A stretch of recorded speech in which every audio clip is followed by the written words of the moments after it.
Yes, welcome my team. I can see only 2 are available. Yeah, third one, I can see the third one in available. Below we have a chatting place for chatting and sending your comment. If you send your comment from where I am, I can be able to see. So confirm by names, If you can get me, confirm by names. Type your name.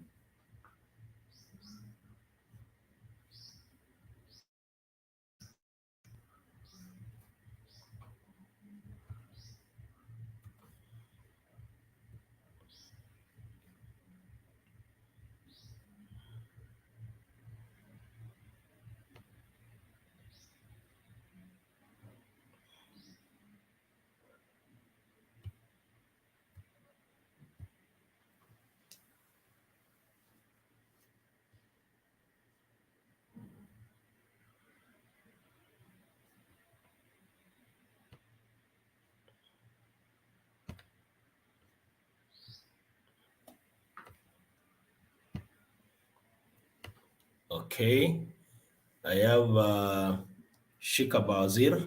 Thank you. Confirm by name. Let me confirm by name every person attending.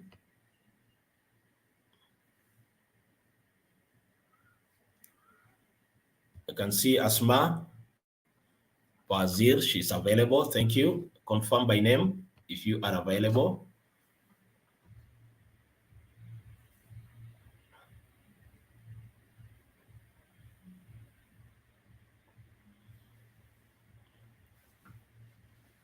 Am I too dark or there's need for more light?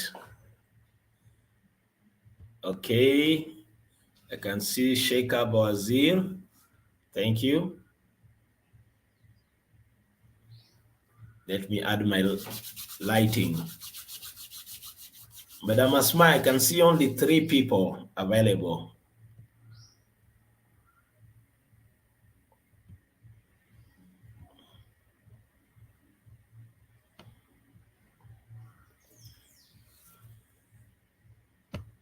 Okay, I can see the 4th one available. Thank you.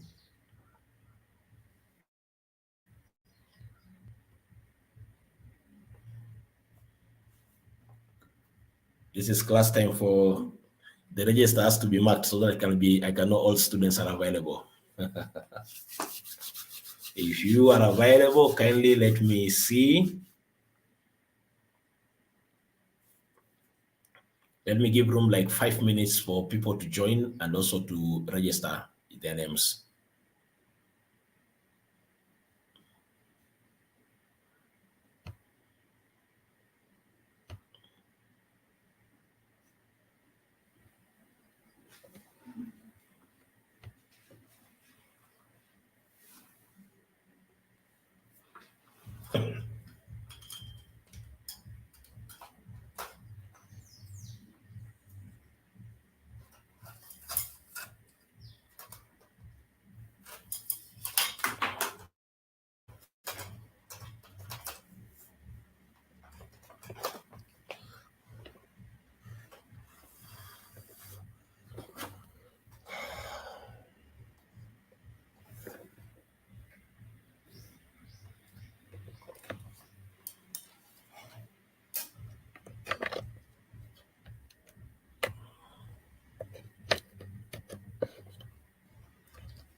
I'm trying to increase my lighting here.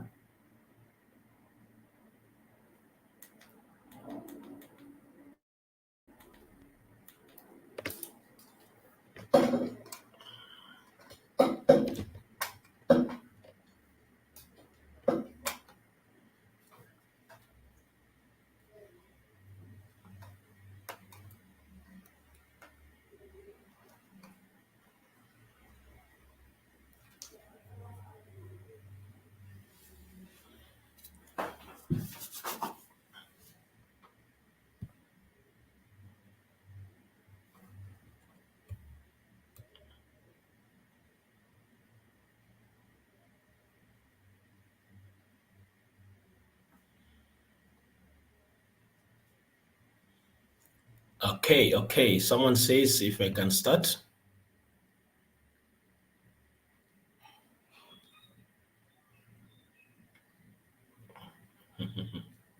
This is a private class, total private class. We are the only ones in. So kindly confirm to the others we are the only ones in the class.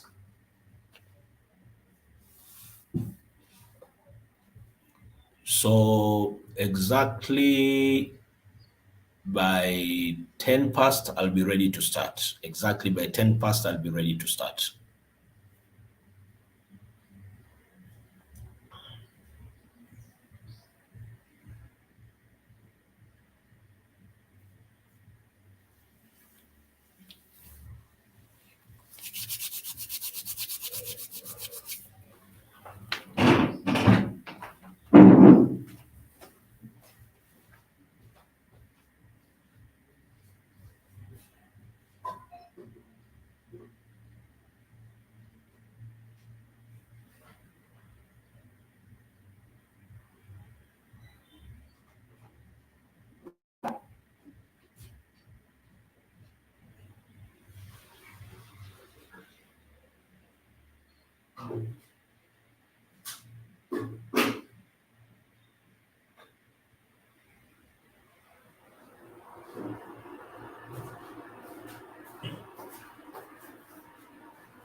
Okay, more people are coming in, are turning in. I appreciate. Okay, so as Mas says, we should start. It's 11 past. Let's start our program for today. So I'm really happy and I appreciate the fact that you have availed yourself for today training, which is continuous on what we started last time. So today it's about business mindset. And in this program, I'm going to use two methodologies in this training so that it can be very powerful and very effective. One, I'm going to personally share materials and notes which I've already put. And two, also at the same time, some of the top millionaires in the world who are making an impact also will be getting information from them. So it will be video and the same time it will be lecture time for learning. So if you have your pen, your paper to write, it will be very nice. When I'll be presenting my notes, they're going to be very clear on the screen so that you can be able to write even from where you are. Now, as I told you last time, when one day I was listening to one of the top richest guys in Kenya, the late Njenga Karume. Someone was asking him that what are some of the secrets to his success. He was not an educated guy. He did not have any degree, did not have any diploma, but is someone who had a lot of asset and a lot of resources. The late Njenga Karume said, the success for every business is not in the marketplace, but on the drawing board. Most of the people fail and succeed based on these factors. What was their plan on the drawing board or on the desk? So what you plan before you go out determines your success and your failure. And that's very key and very important to understand. Now, with that in mind, then it means what are some of the mindset we need to have so that it can help us when it comes to wealth creation? Because when it comes to wealth creation, it is not determined by the level of education you have, but the level of understanding the laws of success in business in itself. Because each and every,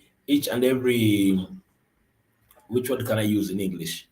Each and every sector of life has its own laws for success in one way or the other.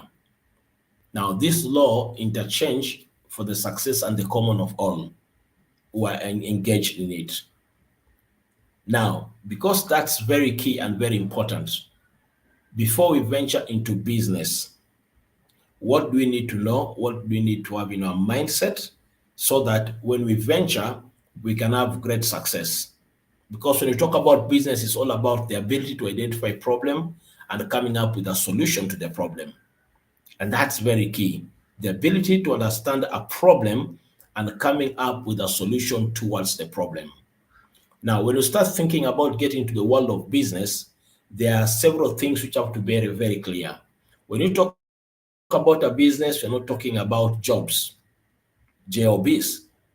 Because when you talk about jobs, most of the time, what runs to our mind is about how much am I going to be paid by the number of hours which I'm investing on this particular assignment I have. So you have the employer, particular point, and you are being paid based on the number of hours you work per day.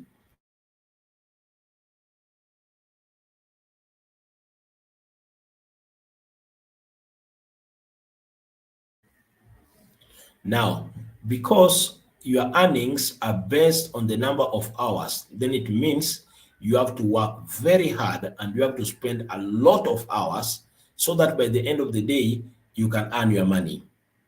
But there's a problem with this.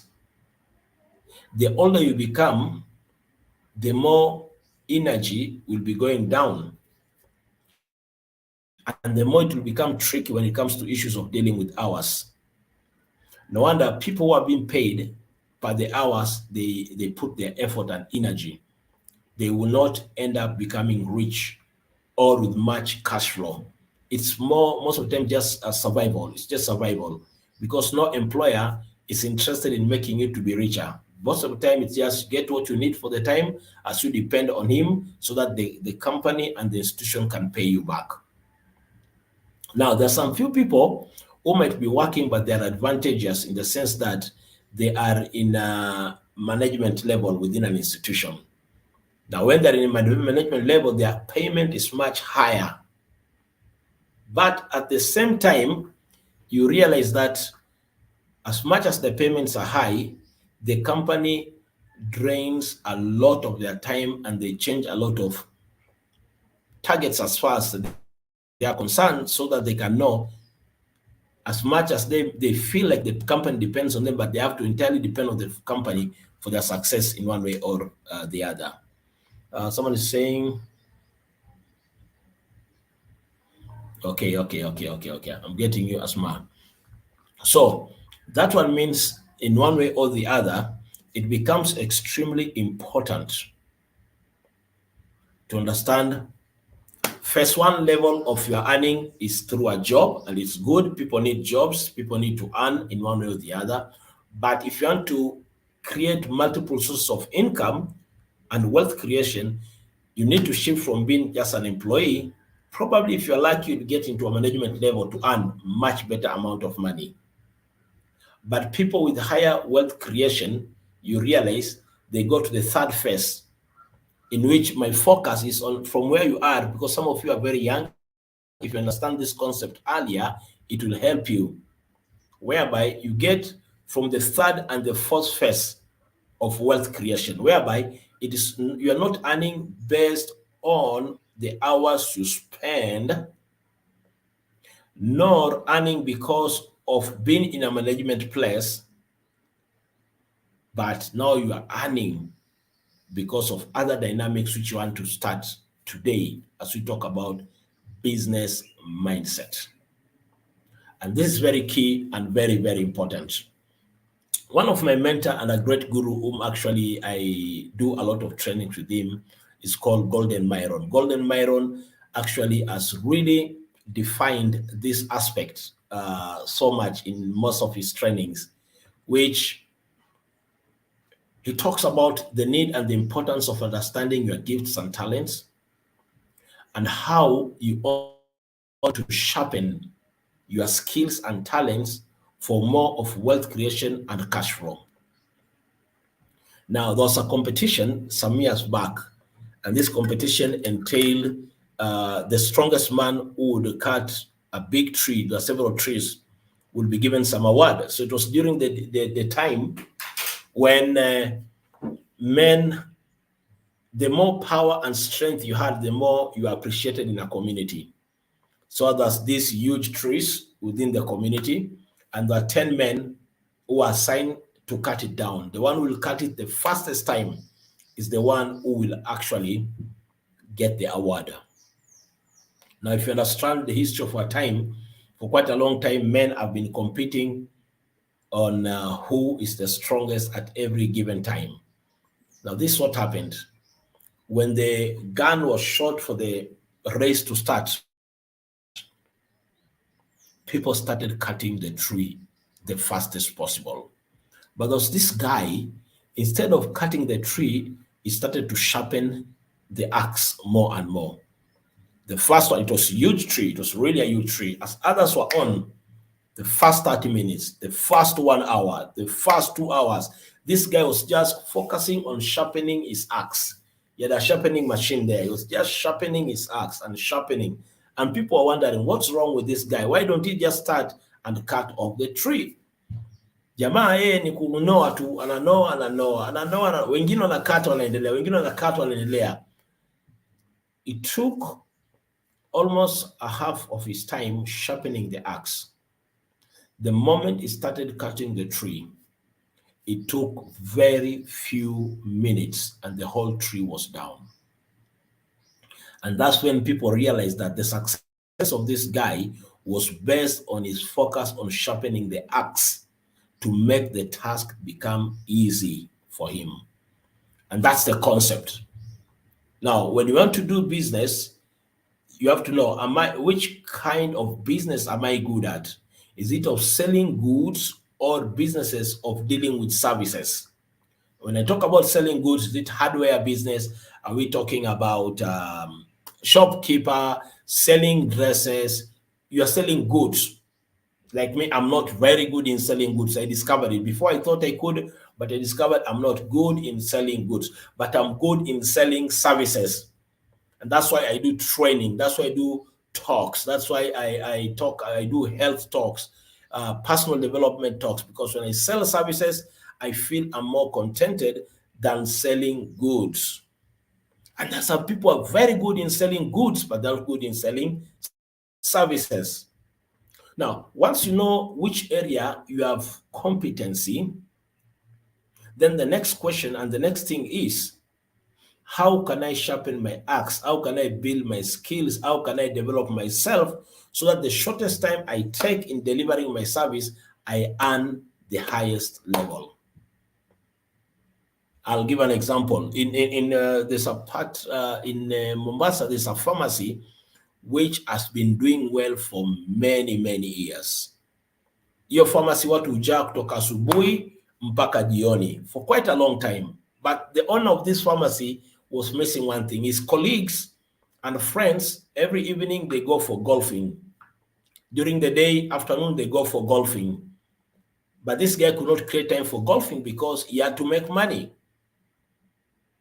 So now he's a bit older, at 50s, marafiki wakamwambia, sasa wewe, hata kama ni kutengeza hela, hata si tunatengeza pesa mingi. Even some make more money than you, as much as you make big money because your pharmacy is one of the best in Mombasa. Wakamuliza, do you have time for yourself? Do you have time for your family as you are making money? The guy akasema, how can I have time for them? If I have time for them, I'm going to lose my money. Wakamwambia, then this is the thing you need to do. Wakamadvise, is it possible you open your pharmacy only from 5 in the evening until 8 at night? Jamaa akasema wacha mchezo.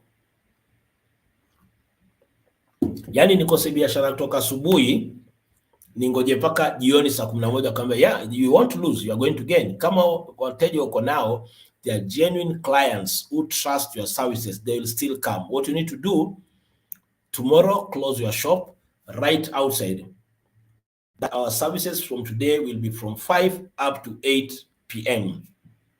Then during the day, have time with your family, let us come and play golf, and you build more networks with other business people. And the guy decided to take the risk and do that. Jamaa kakuja wengi, asubuhi kumefungwa, kumebandikwa. Our services from today will be taking place from 5 to 8 p.m. Interestingly, when people got the notice as they were coming, they made more money by people trafficking and flocking from 5 to 8 than the amount of money they were making from 8 to 8. I'm talking about Mombasa. What was the difference? Through the right network, having right mindset, he came with the right action plan, which gave him great success. He knew very well where he can get money, the kind of service which is good at, and now he got the right concept on how he can create more money, and by the end of the day, he can have more free time for himself and his family, because there are two important things we need as we do business. If we can be able to enjoy freedom while making money, and we can enjoy more time while making money, then we are good to go. We are good to go by the end of the day. Freedom of time and freedom for life while creating money. Now, with that, where can we start from for us to make? Now, we need to sharpen our axe. We need to create an environment whereby we develop ourselves very, very much. And us to watch this short video, which takes 3 minutes, on what Golden Myron talks about sharpening our axes. Sharpening our axes. And it's really interesting. Okay, so wealth doesn't matter how hard you work down here. Working harder is not going to make you wealthy. Now, you can live down here your whole life and still be wealthy, because wealth that you create is going to be determined by what you do with the money that you make, not how much money you make. Okay, so but you're not going to create wealth by working harder down here. Wealth doesn't start to be created until we get above the line. So, what's this level? This level is communication. And on this level, we use our mouth to create money. I mean, we could also write, but we're going to just communication, okay? So, on the low end, You're going to make $100,000 a year. And on the high end, you could make hundreds of millions of dollars a year. Hundreds of millions. You sell cars, you can make 100 grand a year selling cars. You make 100 grand a year selling insurance. You make 100 grand a year selling real estate. You can make more than that, but if you're an A-list actor, an A-list singer, or you're a songwriter like Dolly Parton, you can make $100 million a year. Huh. Communication. Here's what's interesting. While I was growing up and everybody was telling me that children are to be seen and not heard, and they were telling me sit still and be quiet, nobody told me that the key to fortune is in communication. This book right here, I wrote this book. It's called Boss Moves. And boss is not me bossing you around. It's certainly not you bossing me around, so let's don't get it twisted. Okay, so it's called Boss Moves. BOSS is an acronym that stands for Business Optimization Success Secrets, or if you're referring to a person that's a boss, Business Optimization Success Strategist. That's a person who's a boss, right? So we show people how to optimize their businesses. Optimize, oh, that's like sharpening the axe. Are you seeing the connection? Well, up here, you're gonna use your mouth, okay? Now, the highest level of value is imagination. And on this level, we use our mind and our money to make money. Now, here's what's cool. This is the highest level of value. Up here, you're gonna make on the low end, you're gonna make $1 million a year. On the high end, it could be billions or more. One of the things I found out, I worked way harder when I was down here. I was never here. Okay, that was not me. I was down here. I was the person they were telling what to do. It didn't matter how hard I worked, the amount of money I made was always going to be limited at the lower levels of value. How many of y'all tracking? And so what we got to do is we want to get to the place in our lives where we say, like, I don't need to work harder to make more money. If I want to create wealth, I don't need to work harder, I need to work higher. Oh, work at a higher level. It's not about delivering more value at the lower levels. It's about delivering a higher value. Are y'all tracking with me? It's about delivering a higher value for other people at a higher level. Great. Think you have got it. The third level of wealth creation is through communication. Now, Mombasa is a good example. We have one of the greatest businesses, car dealers. Car dealers are so many in Mombasa. And how are car dealers making good money? It's through sales. Insurance people make money through sales. Book writers, communication, all this is all about communication. So it says that communication, when you get to a point whereby you want to do good business, probably at your age right now, if we tell Madam Asman to come up with a business of running up and down at her age, it won't help her. But if she can build a public speaking skills and she can decide, I want to start having meetings where I empower women on how they can become better in their lives. I assure you, in the next 2-3 years from now, she will make more money while still enjoying time with her family and doing presentations from the home, like what I'm doing now. I'm in my house. I'm in Nairobi, by the way. I just came to meet with my wife. I can sit down. I communicate with people, and people pay for the service at the same time. What about if I do sales? What about if I do marketing? What about if I do digital marketing? Now, today, one of Asma's daughters can decide, like, okay, because where I'm staying, probably the population is not huge. Why don't I learn about communication? I learn about digital marketing. Then I start selling things from my house using technology. She will make more money than women who are leaving their home, running to a cross ferry, running by the bridge, driving to workplace, to work from 8 to 8, to wait for their salary by the end of the day. Now, that's the third level, which is good. Building your communication and competent skills so that your area of interest, you can start making money out of it. But if you want to go higher, now it's earning money through imagination, the power of imagination, he has talked about it, and making money to create money. Now, some of you might be asking, what about all this power of imagination? We are going to get to it in the next part of the next 6 minutes as he gives us more details about it. Now, most of the people are earning huge amount of money, and that's what we need to move in, because now technology has helped us even in our African countries to not being third world or developing country, but now technology is making us to move faster. For example, like content creation. People are content creators today. They're making huge amount of money from their homes through imagination. Now, for example, you might decide, I want to talk about purity. I want to talk about purity among young people in Muslim community. Then develop content about what your holy book talks about purity. You'll be amazed as you start getting to the public and talking about purity, and you're using information from your holy book. There are people who will be interested to come for your training. Some you might even don't decide to train, but because you are putting it through social media, as people get this information from you, YouTube will start paying you while you are from home. Why? You're using your imagination to build content, and you then take it to the people at the same time. Now, your role is, how can I use imagination to create wealth? How can I use my communication skills to create wealth? So that you can enjoy freedom, one, and two, also you can enjoy quality time with your family. Let us get more detail. Now, if what I'm talking about is making sense, kindly type. I want you to type and tell me it's making sense, or I can hear you, or I get you, so that I can know we are together. Kindly type something. Let me hear from you. Type.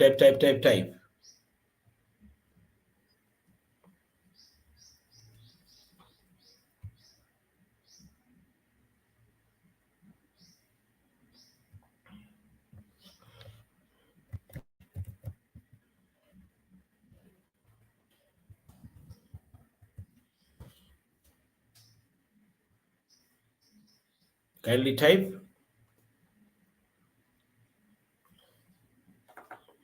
And to make sure that we are all together in the class.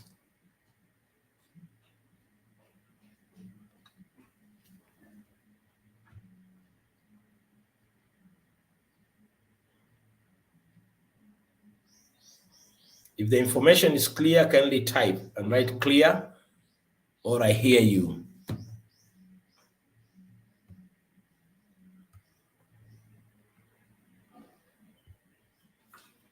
Someone is asking, yes, what are the first two levels? The first two levels, the level one is hard work or employment. Level one is employment. Level one is employment, whereby you earn money through employment. Level two is management, whereby now you start earning because you're in a management position at your workplace. Both of them are good, but it won't lead you to the point of wealth creation.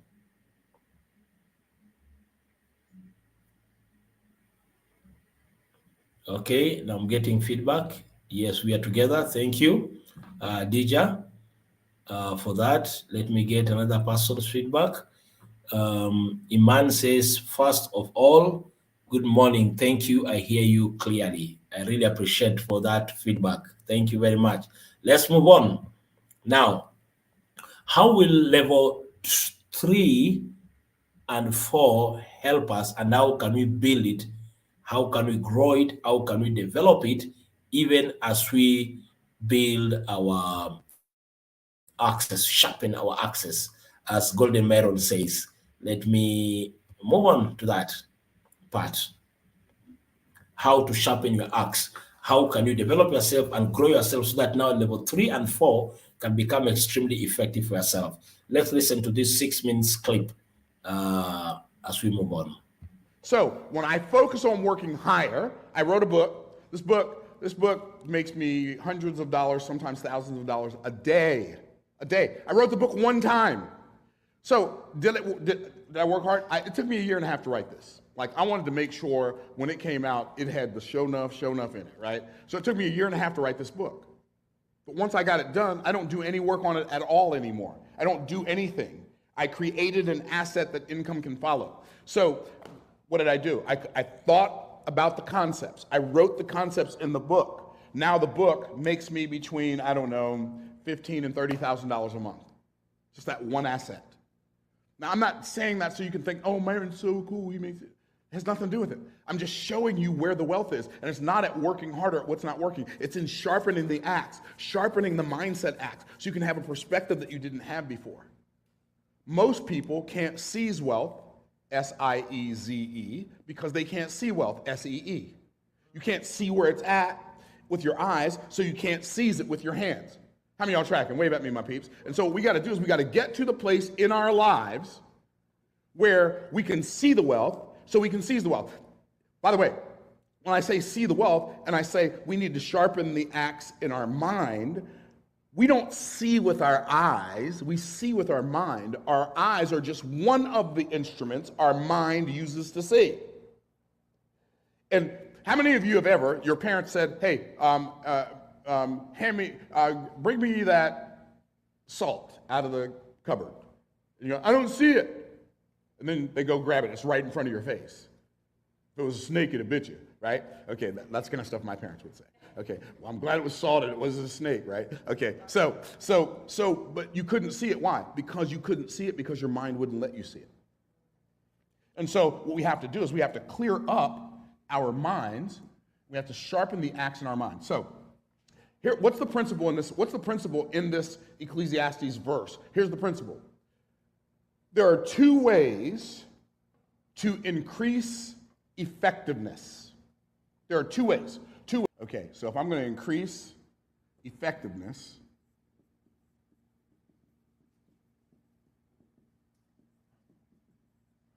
I want to make my effectiveness greater. There are two ways to do that.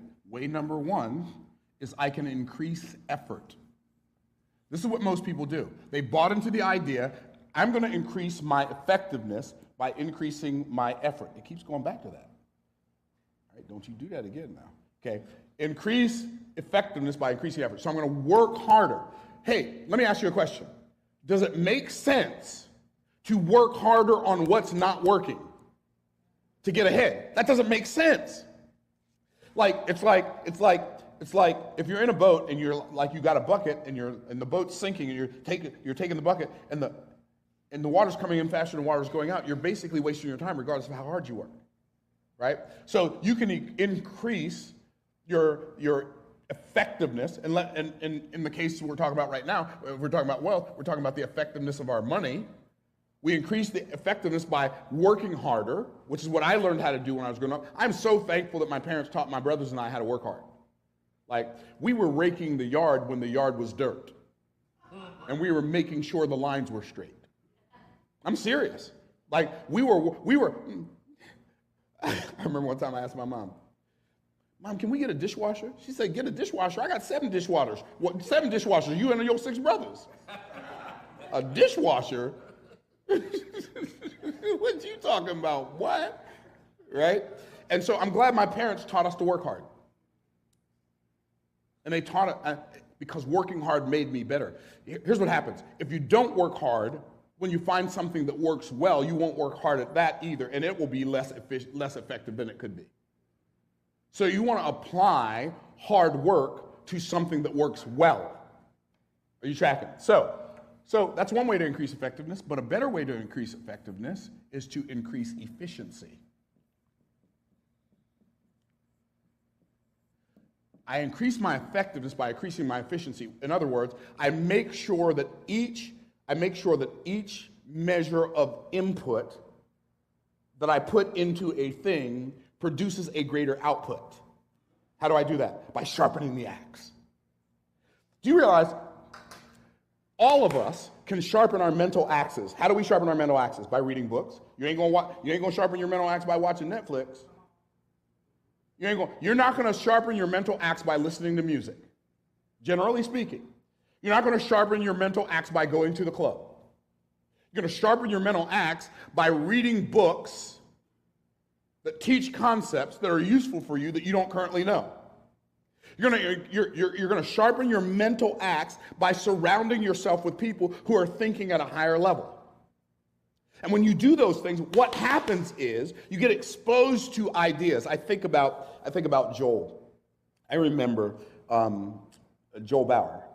He's one of my business coaches, and I remember when I first heard of him. It was probably back in 2009, maybe 2008. And I was talking to James Malinchak, and James Malinchak said, "Yeah, Joel Bauer trains everybody. Joel Bauer's trained. He's trained Tony Robbins. He's trained Jordan Belfort. He's trained Kevin Trudeau. He's trained Robert Allen, Mark Victor Hansen." He starts naming all these people. I'm like, how come I never heard of this guy if he trained all those people? Right? I mean, I'm fairly in the know, so I start looking him up. And sure enough, he's trained all these people. So I said, okay. I got all excited. So I started searching him out. I found he had a course online. It was $2,200. I'm like, I'm getting this. Good, good, good. I think we are still moving on together. Someone is asking, what are we learning about? Is it on wealth creation or business mindset? We are learning about business mindset. Why are we learning about business mindset? So that we can grow and develop ourselves towards wealth creation and cash flow by the end of the day. And the first point of our wealth creation is about building your axe. Now that is focus on your skills and talent. That's the first part. In your mind, build your axe, build your mental axe, or sharpen your skills and talents and gifts. You say that you need to identify your gift, you need to identify your talent, what you are good at, what God had put in you so that it can help in solving problems in the society. Now, once you identify that, the next thing is, how can I build it? How can I develop it? Now, that one needs getting to a mental axe. Read more books on that line of interest. Interact with the people who are higher than you in that line and focus of interest. Identify a mentor, someone who's going to grow you in that line. For example, if you want to venture into the line of making maybe business of selling fruits and juice, that's your interest. Who around in Mombasa is making it in that industry? Go to that person, learn from that person, get the tips from that person, then grow it. If probably your interest is opening a restaurant, who are some of the people who are making it and they have chains of restaurant in Mombasa? What is this thing they're doing which is extremely unique from others? If probably in your restaurant you want to target the Arab community, who is currently reaching out to them very well? If there's none, do a visibility study. Which kind of food for within the Arab community, if I will start to make, it will help me to get more clients coming on ground. You have to do a visibility study, then sharpen your skill. Get feedbacks from your client. What are you doing? Business is all about creating solutions where there are problems. And that's your role. How am I going to create solution in this particular problem? It starts with your mind. What do you do before you go out to the business? We say, first of all, sit down, identify your gifts and your talents, then identify needs which I can fulfill or I can meet by using my gifts and talent. Then after that, sharpen your mental axe. Identify people whom you can connect with, who are higher than you, who are making it in that area. Let them be your coaches, let them be your mentors, and grow yourself, because your personal growth will determine your personal success. That's very good and very, very important. Again, someone is asking, what's the difference between imagination and mind? Clarifying. Mind, imagination, now is putting the data, information into action or expounding on it. The mind is the part of you which stores the information, or part of which you call the soul. Now you need to use your mind to create imagination. So you have to think, you have to ponder. And you know, in our society today, we are so lazy when it comes to thinking. We want just things to happen. But when it comes to thinking, we are so lazy. We have to intentionally decide that we are not going to be lazy. We have to think and ponder so that now, through imagination, now our brain, because there's something God has put in you, which is wired for you, will start making to see things which other people cannot see. And that's where the difference comes in by the end of the day. And that's where your uniqueness comes in. Very important. So it says that now, once you identify you start working on your imagination, you need to put effort. Now, effort at this particular point is putting energy where you have strength, ability, and interest, not punching the air. Why? So that by the end of the day, you can develop what called efficacy. You can be efficient by the end of the day. Because sometimes you might be working hard on a project which does not give you returns, not efficacy. Now, efficacy becomes extremely important. How can you put your energy on this particular place? And as you put your energy, it gives you returns. Now, remember, up to this point, you are still talking about mindset. What and how you ought to prepare yourself before you venture to the marketplace. Now, this leads us now to the third part. How can I develop efficacy? How can I develop efficacy? How can I create impact? These are things you need to know before you get to the business. Let's listen for the next 5 minutes. How can you focus on efficacy so that the moment you go out, you meet with your clients, or you offer your services, you are creating an impact and everybody desires to get another service from you again. Let's get to that point. Focusing on efficacy. How can you develop efficacy? And so, one of the things that we have to understand is regardless of what level of effectiveness you are operating on, there's always a way and a place and an environment in which we can make ourselves more effective by increasing our efficiency. Now, here's what happens when you increase efficiency. Well, here's what happens when you increase effort without increasing efficiency. You become more tired and less effective over time. Are y'all tracking? This is why hard work is not the key to wealth. Because the harder you work at what's not working, the less effective you are, and the more exhausted you feel over time. And so, if you spend, with a sharp axe, you can chop down a tree, let's say, in 10 minutes. With a dull axe, it takes 4 hours.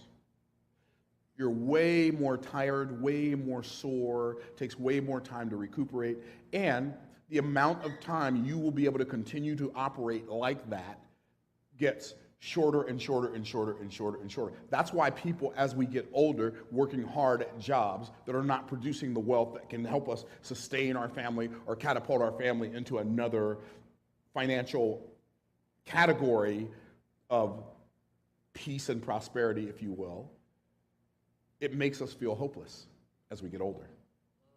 Because the axe is not sharp, and it's like I've been working at this for a very long time. I should be farther ahead. I should be further ahead than I am right now.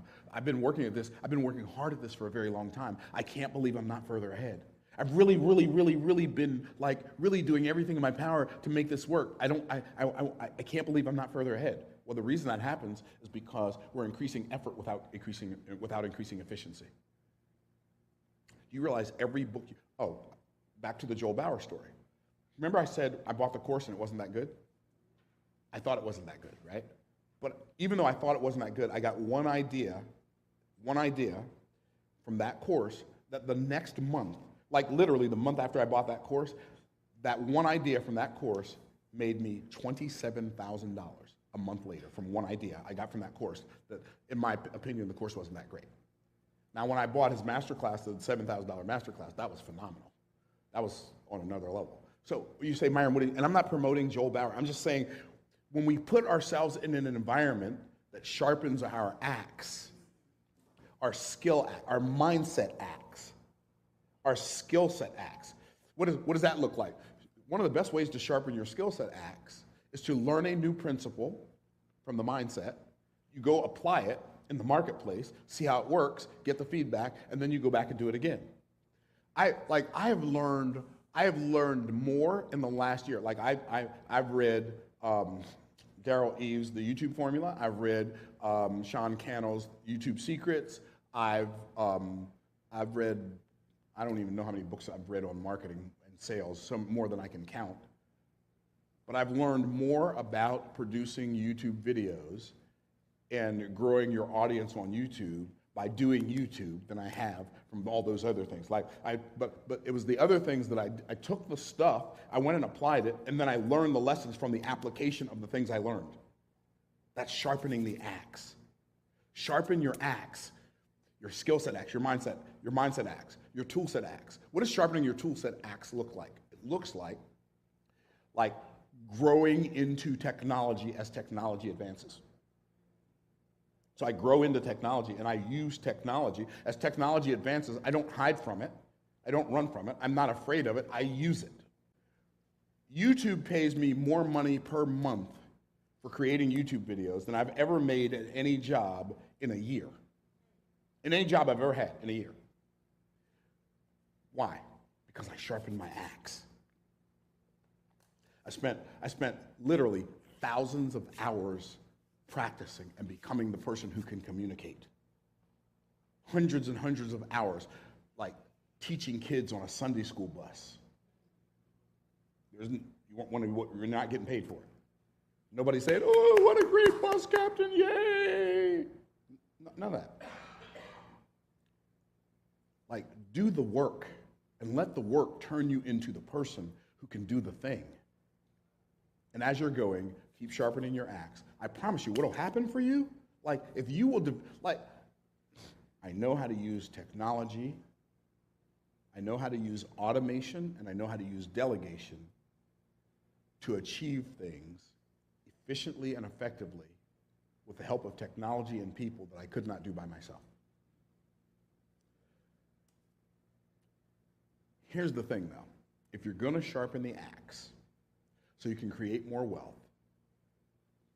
number one, it takes time to sharpen the axe. That's the bad news. The good news is it takes less time to sharpen the axe than it does to chop down the tree with a dull axe. That's the good news. So, like, I know you think you don't have time to get better. But if you don't have time to get better today, you're going to have a lot of time in the future because you will be out of business. That's really, really, I love this coach, Golden Myron. This guy is so realistic. He says today, by sharpening his axe, what he makes a month with YouTube alone earns him more than what he has made at any given time per year. Now, I know sometimes many of us, we are so rigid when it comes to technology, but technology is a reality today. It's a reality. If you are selling goods or services, if you want to use it with your own effort, as the old way, you will get tired. And as years grow, as you get older, it will become more and more difficult. But how can you use technology positively towards initiating our business ideas in solving solution in our community?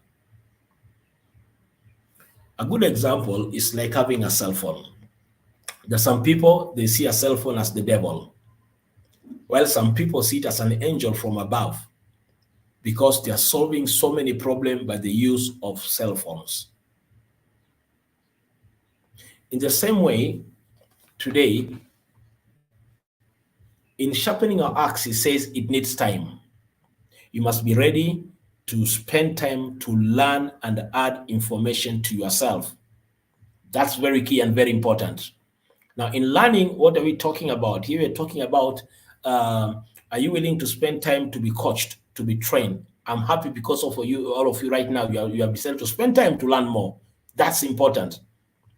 But how can we create even more and more time and learn and invest in learning so that as much as it takes time to learn and to add value to yourself, when you start implementing and applying that information and knowledge, you are going to get a shorter time to start getting results on what actually you want in one way or the other.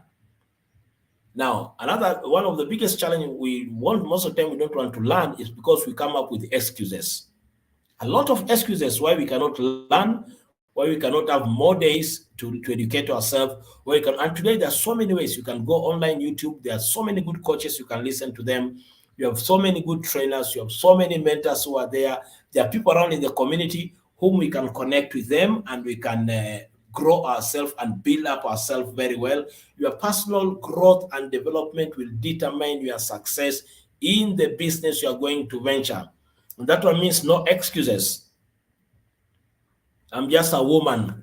Niko na watoto watatu. No, all those are excuses. We have women who have 10 kids and they're making a lot of money in their businesses. We have women who are lactating and they're still making a lot of money from their homes. There's what we call home-based business, whereby you can literally do business from your house and earn more than your husband. And that's what people are doing in the West today. Most of the women are resigning from going to office and they're working from their homes and they're making good money and supporting their family. Now, another challenge coming in today, the rate at which divorce is taking place is very high. Then in case it gets you as a young mother and you have no any other skills to build yourself, you'll feel like committing suicide. So we must sharpen our skills. And how will you sharpen our skills? We must avoid excuses and decide from now onwards, you are willing to identify a coach, to identify a mentor, to identify training. You're going to pay for trainings to grow and to build up yourself. Business mindset entails coming to acknowledgement that unless you add right information to yourself and you build yourself, then you're going nowhere. And that will become a disaster on your side. So what can we do? We need to learn more on how we can become better. Someone is asking, please repeat that part of effort. Now, we're talking about effort. You're saying that when it comes to effort, you need to put your effort and energy where you have passion and interest, where you know very well you will get results. If you put a lot of effort where you cannot get good results, then by the end of the day, you are going to waste your time. You are going to tire by the end of the day. But we need to learn to grow so that by the end of the day, we can put our energy and our effort where we know very well. By the end of the day, after all is said and done, we are going to get good results. So that's connected to hard work. Effort, where you have interest and passion, which is actually also hard work, has more value and more worth. Journal today, which is very, very important in one way or the other. So that's when we talk about effort, we have to consider that. Make sure that you're putting your energy where your passion is. You're putting your energy where your interest is. When you do that, then it will become extremely important. Now, meaning, even to develop yourself requires hard work.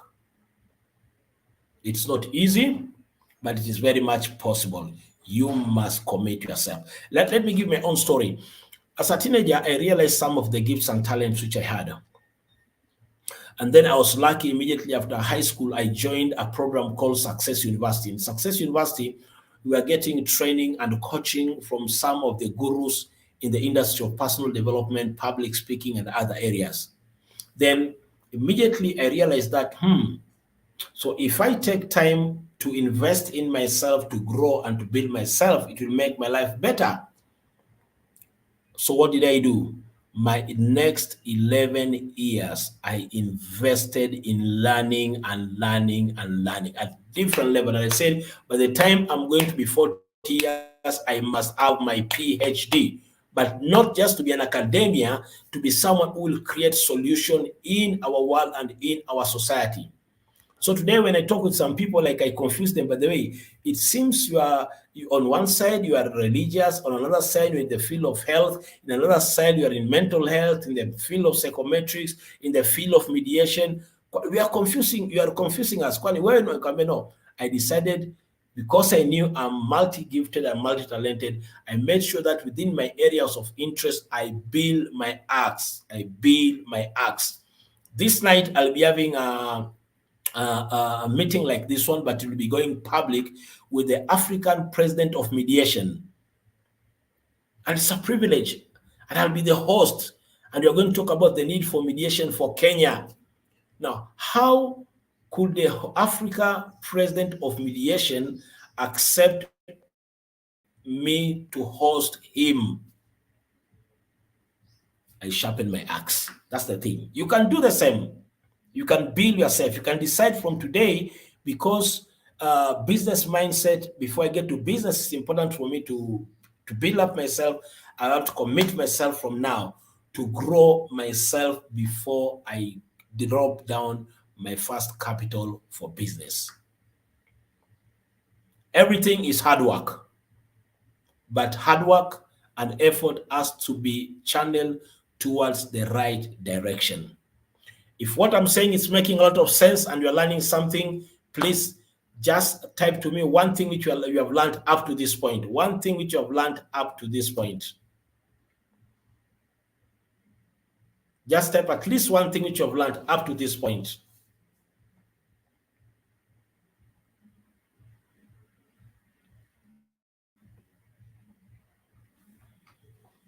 Give me at least one thing you have learned up to this point.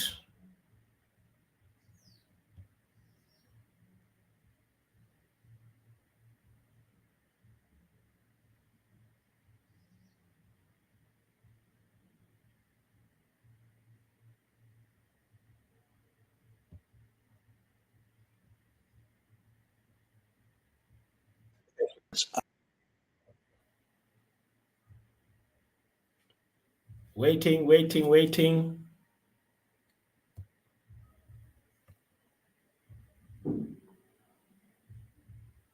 One thing you have learned up to this point.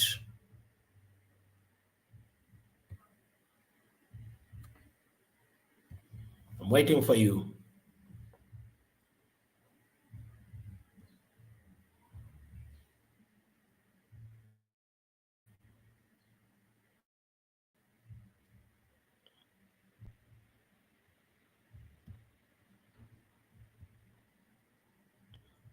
Starting with such a powerful intervention moment. And it's interesting how there seems to be a culture being nurtured in society today that's talking about how you're not responsible for this, you're not responsible for that. And the blame seems to be amplified.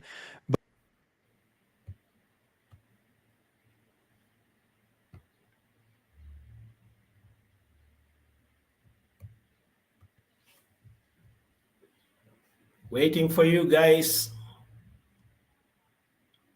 I want to confirm if I'm by myself or I'm with you guys.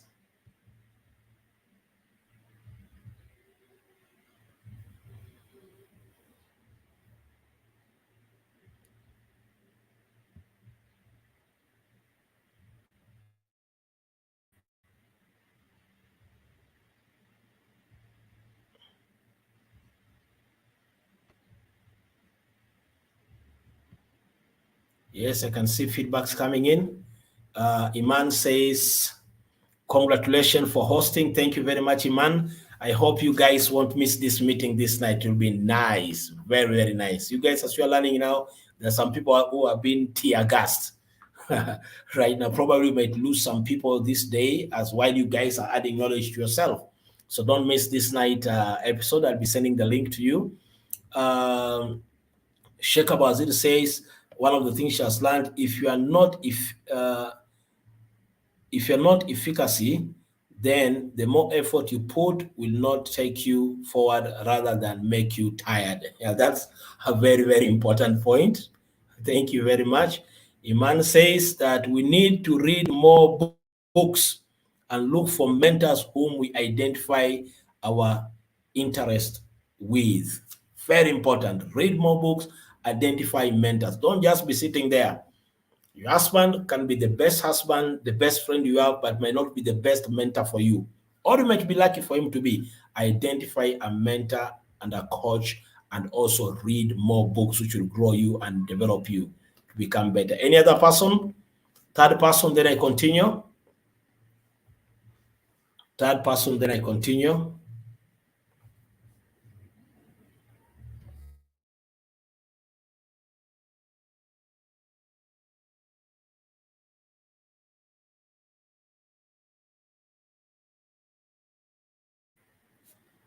There's a place for typing comments, kindly. Okay, someone adds again. Okay, Fatma Seed says, effort plus effort is equivalent, effort plus efficacy is equivalent to higher output, which also is equivalent to wealth creation. You guys are good students. Thank you very much. That's a good arrangement. Effort plus efficacy is equivalent to higher output, which also is equivalent to wealth creation. Very, very important. And actually, the next guru we'll be learning from him is going to give us details about the same, which is very important. Then we have Iman says, no excuses. We need to invest time and effort to reach financial freedom where we earn more for less time put in. Great. Excellent. You guys are great. I really appreciate you are getting it very, very well. These are concepts, and the world is dominated with concepts.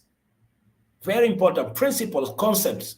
Living without a concept is like trying to swim and expecting to float without having the skills to float. It doesn't work at all.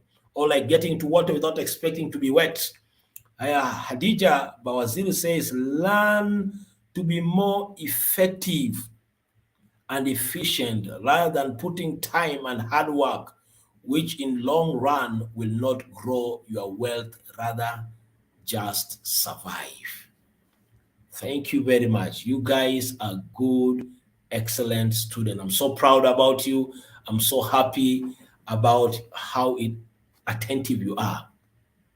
Now, what can we do?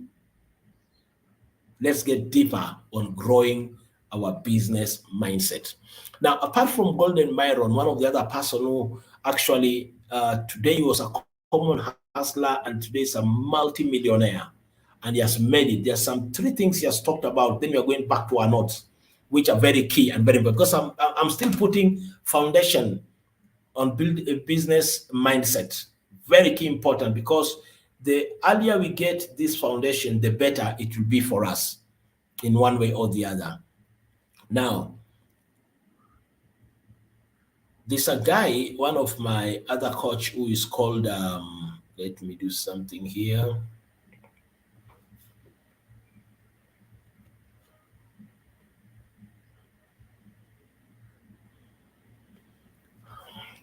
Who has really made it very well in the world of business.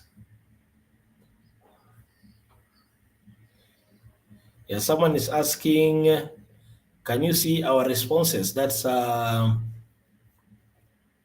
yes, I can see a response. That's why I'm reading. Unless you have sent one and I cannot see it. That's Fatma Seed. Yeah, Fatma Seed, I saw yours, which you wrote about effort plus efficacy is equivalent to higher output, which is equivalent to wealth creation. Yes, anybody who types, I can be able to see.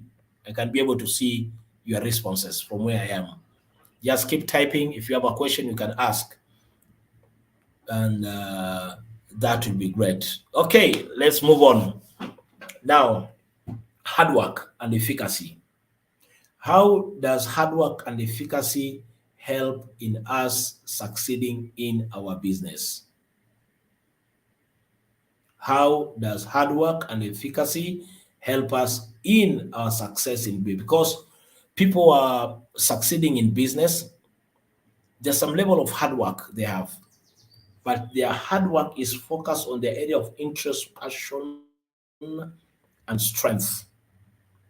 And many other people talk about it. Let me start with the first coach here. I love sometime last week I was doing an interview in my program, an interview on his program, and let's hear what he says. Today, and there's a lot of controversy in politics and economics, and it all comes down, in my estimation, to telling the truth. Telling the truth. What is the truth? And whatever the truth is, tell the truth. Don't try to change it or minimize it and so on. And it's the same thing in America. When I began studying, we had 5,000 self-made millionaires, 5,000 back in 1980.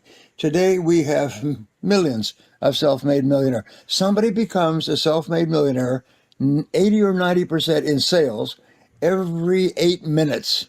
I mean, the statistics are phenomenal. So if you don't become a self-made millionaire in your entrepreneurial business, you should be taken out in the back and beaten with a stick because because the fact is, it has never been easier. There have never been more opportunities for you to do well in life is if you tell yourself the truth. And the truth is, there's nothing replaces hard work from a long period of time. Start earlier. Self-made millionaires, and now I've done a whole several years of research on self-made billionaires. Self-made billionaires have specific habits. I've got them all here written down and laid out. And number one is they get up early. They get up before 6 a.m.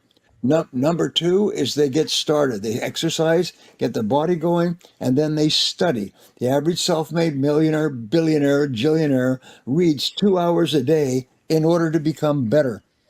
One of the richest men in the world, Bill Gates, reads a book a week.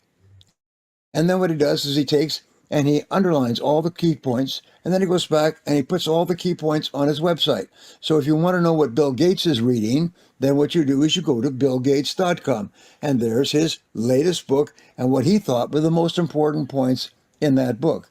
Now, if you're not doing that, then you're really not serious about becoming wealthy, because this is free information by the richest self-made multi-billionaire in the world, and he just gives it to you. And people say, "Oh, I think I'll just go have drinks after work." You know what I find fascinating is, if we go back to the 1980s, it seemed like the majority of the people were not aware of what needed to be done to become a millionaire. Now that information is available, yet there's also often many people saying slightly different things, and some people are paralyzed from doing anything because they don't know what they should prioritize. How do we overcome this inertia from overwhelm? Well, let me tell you my own story. When I do a seminar and I design a seminar, in the margin I write MOS, my own story, which is the example of what happened to me. So I never talk about anything that I have not proven to work, and that I don't have hundreds, if not thousands, of people who have proven it to work. I was in Washington at a big conference 3 weeks ago, and this man came up to me out of the crowd, and he recognized me. I didn't know who he was. And he said, "You changed my life. You made me rich." And I have heard that, surprise, surprise, 1,000 times all over the world, every day, emails and letters and communications. "You changed my life. You made me rich," in every conceivable language. Why? And I always ask them why. And you know what they do? They smile like a pumpkin on Halloween, and they say, "It was the goals. It was the goals. Before I listened to you or read your stuff, I didn't know how important goals were." So many years ago, I started off, and I had been broke all my life. I was 35, 36 years old, and I decided to give seminars. And one day, a businessman called me. He had a large multi-level organization nationwide.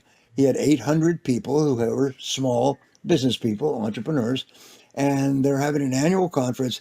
And he said, all of these people have one common goal, which is to become millionaires in the course of their working lifetime. Can you do a seminar on how to become a millionaire? And I still remember that. And I said, absolutely. Because when you're starting off as a speaker, you agree to speak on any subject that they will pay you for. There's a funny little story that I think of, and it's the story about the priest who has two parrots, and they sit on the stand and they pray all the time, Brother Matthew and Brother Paul. And they sit there with a rosary and they pray all the time. One day another priest was visiting them, and there they are praying away, doing their rosaries. And he said, I'm really concerned about my two parrots because they're so pious that all they do is pray. And he said, well, as a matter of fact, my son came back from sailing, working on a ship, and he brought me a parrot that had been on the ship. And the parrot had learned a lot of foul language from the other sailors. And so if he talks all the time, never stops talking, why don't we bring my son's parrot, put him on the stand between the two pious parrots, and maybe that will loosen them up. So they brought the parrot over, they put him there, And the parrot from the ship said, I'm a whore. I'm a whore. I'm a whore. And the priest was paralyzed. But one of the parrots, Brother Matthew, leaned over to Brother Paul and said, Brother Paul, our prayers have been answered. So I always think of that. I tell this to my audiences all over the world. I say, whenever you go out there, remember, you're a whore.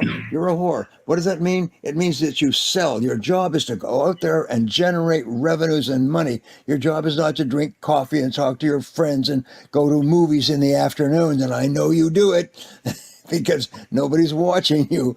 And so your job is to work. And there's a direct relationship between how long and how hard you work relative to others that determines how much you earn relative to others. And this is a truth. Just like gravity is a truth, things fall down. They don't fall up.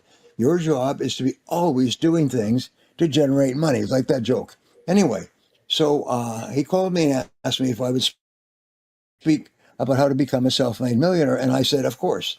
And I hung up the phone and I realized I had been dreaming, as that's what we in America do, is from the time we're teens, we start to fantasize about becoming millionaires. And we look at rich people who have beautiful cars and homes, and they're in the newspapers and stories and movies and everything else. And we fantasize about becoming wealthy. So here I was, I'd started fantasizing at the age of 15 or so. And now I'm 36 years old and I'm still in debt. In fact, when I got into speaking, I used to joke, I learned how to sell again. I sold my house, I sold my car, I sold my furniture, I sold everything that I owned and moved into a rented house and just basically worked 16 hours a day for the next 2 or 3 years. However, so I said, okay, so I began to study. I call it a full court press. I did a full court press on self-made millionaires.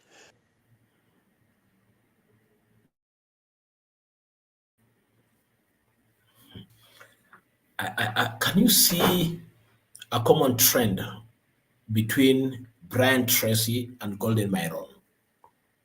He talks about hard work is very important, goal setting is very important, and dreaming big is very important. 3 key things. Hard work. And in hard work, he has talked about reading books, reading books, reading books. Reading culture must be part of us. Why? The more you read and information you develop on yourself, it prepares you to build your mindset towards the next step action you're going to take. Now, as you read books and you start sharpening your mindset, then the second thing is dream big. Very important. You need to dream big.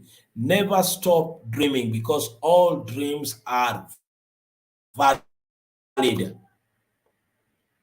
Then as you dream big, it talks about the third thing is important. Set your goals. Set your goals.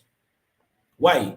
Remember, today we are talking about business mindset. Things which must be in your mind before you think about getting capital to start your business. And as you move on, you realize sometime what you need is not capital. You just need to discover that self-awareness about the area you are very strong in, the area you need to invest your time to grow, and then after that, the areas in which you need to dream big. Very key and very important. Hard work, dream big, set your goals. These are very, very, very important. Any good point you are getting, kindly continue posting it and sending it out so that we remind ourselves and we keep learning and learning and learning. Dreaming big is very, very important. Now, why are these very important? Why are these very, very important? Now,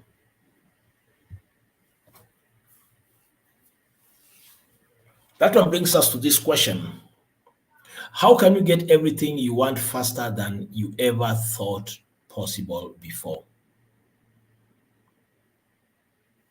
Let me change this so that the notes can look bigger.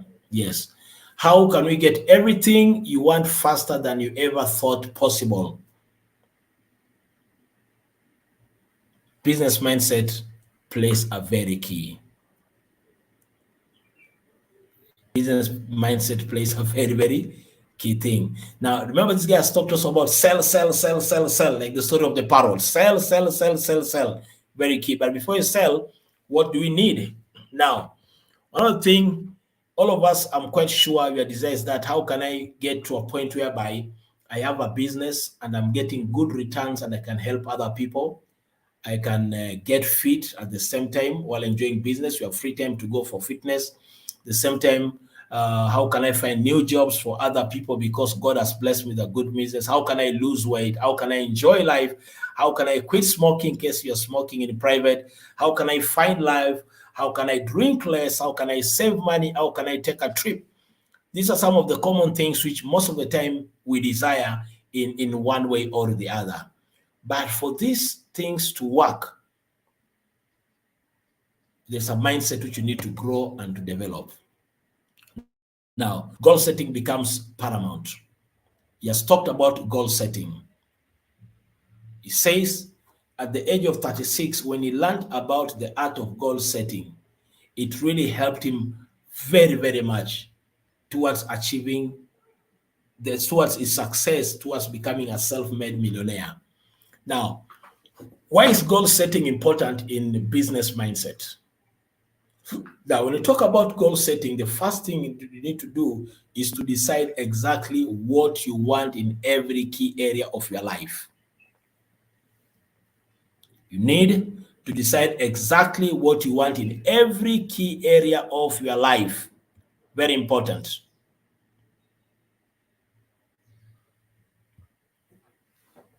I like what Sheikh Abazil says, hard work, dreams, and goal setting. Very important. Very, very important. Very key. Now, one thing, decide exactly what you want in every key areas of your life. Now, for this to happen, you need to start off by idealizing. Imagine that there is no limitation on what you can be or have or do. Now, I want you to imagine now, right now, there's no limitation. Imagine that you have all the time and all the monies. You have it, your husband has it, there's all the time, there's all the money with you. You have all the friends and all the contacts you need. You have all the education and all the experience that you need to accomplish any goal you can set for yourself. When all these things are available, what decision in key areas can you come up with? Now that one means, imagine that you could just create a magic and things happen. Now this is where now the question comes in. When it comes to your income, how much do you want to earn this year, next year, and 5 years from now? I want you to write down by yourself. There's no limitation at all. You have all the monies for you to start your business. You have all the good environment for you to start the business. If you are to start a business today, how much money would you like to earn this year? Write it down, the figure. Next year, by December, how much would you like to earn? In the next 5 years from now, how much would you like to be earning each and every month? Kindly write down. Don't imagine now. I want you to write down. No limitation, no excuses. So forget about it. Imagine you have all of it. And the figure you're going to write now will be a reflection of what's in your mind. How much do you want to earn as your income? Second, as a family, what kind of lifestyle do you want to create for your family and yourself? You and your husband, your husband and your children. What kind of lifestyle do you want to create for yourself and for your children? For yourself, if you want to buy good clothes, would you love to go to Dubai? Would you like to go to Europe? Would you love to go to America? Would you like to go to France? What kind of lifestyle? Now, Idealizing. Now I'm getting to your mind. Write down the kind of lifestyle you would like to create for you. Remember, creating for yourself, not your husband creating for you, not your children creating for you, but you creating for yourself, because you are not disabled. You are all enabled. What kind of lifestyle do you want to create for yourself and for your family?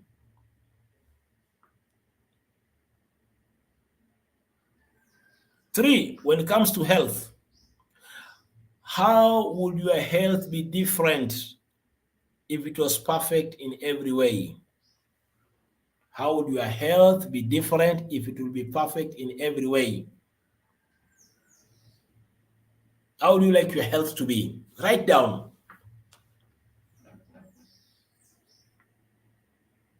You want to be getting to gym, you want to lose your weight, you want to enjoy 8 hours of sleep while still at the same time you're creating money. Write down. Now it's about you now here. I'm not talking about your husband, it's about you. The net worth.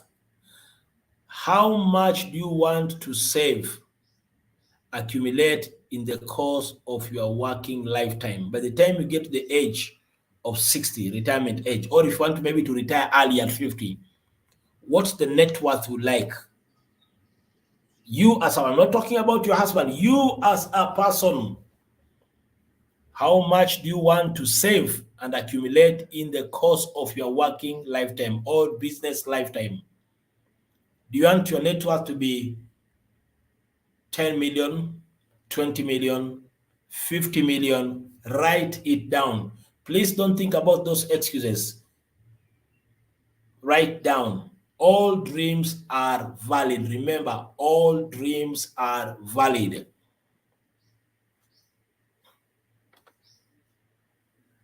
I'm giving you 3 minutes, everyone, to write.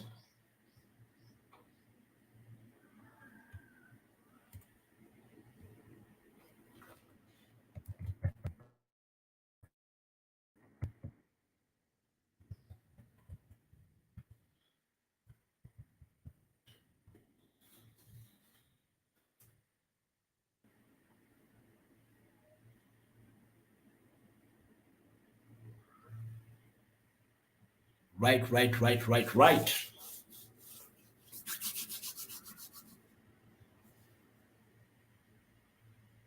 If you're done, type done. Then you get the next thing. Dreams.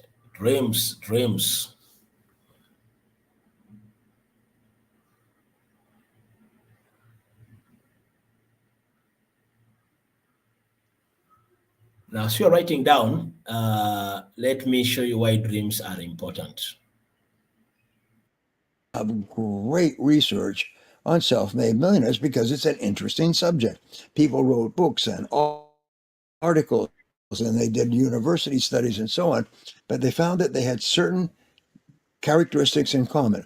So what I did is I began to write them down, and I came up with a talk called The 21 Success Secrets of Self-Made Millionaires.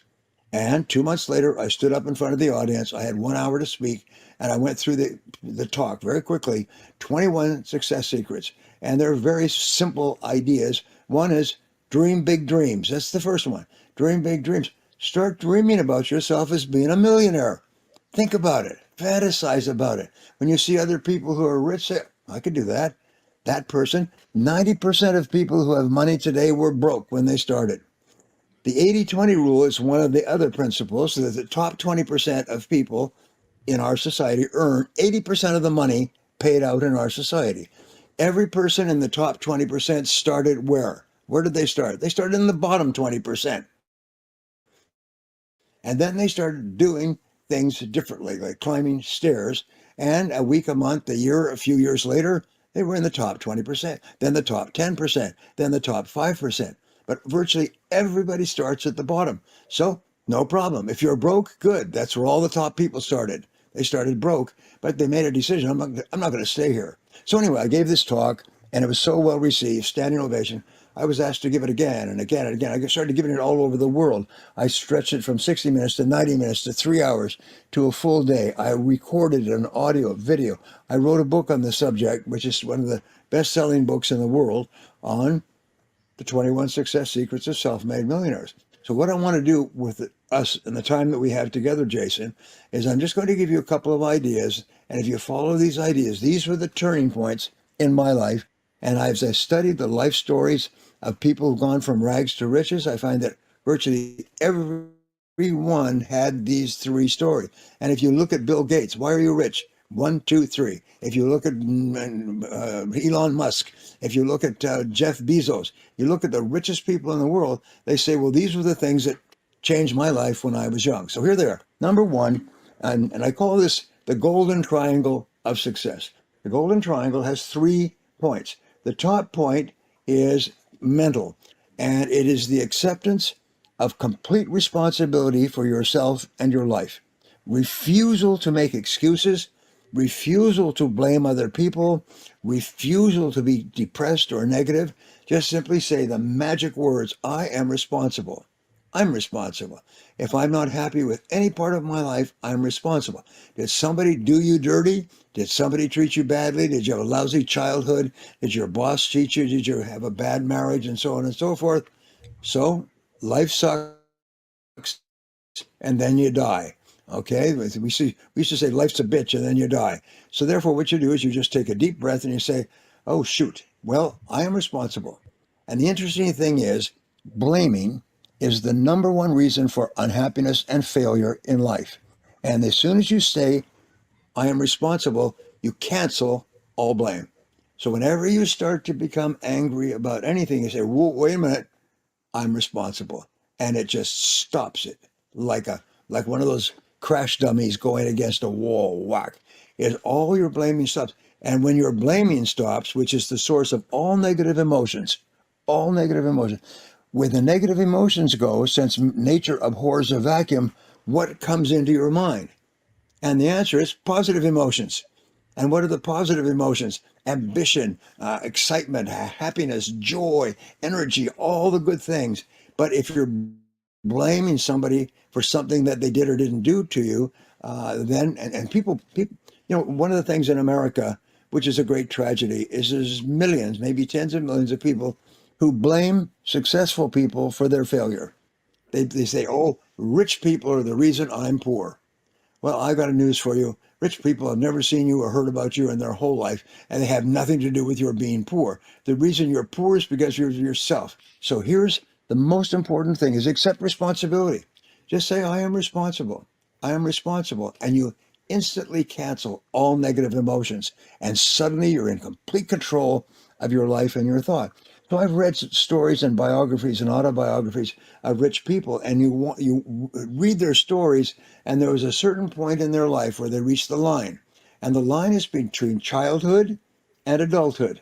And when you cross the line, you become an adult.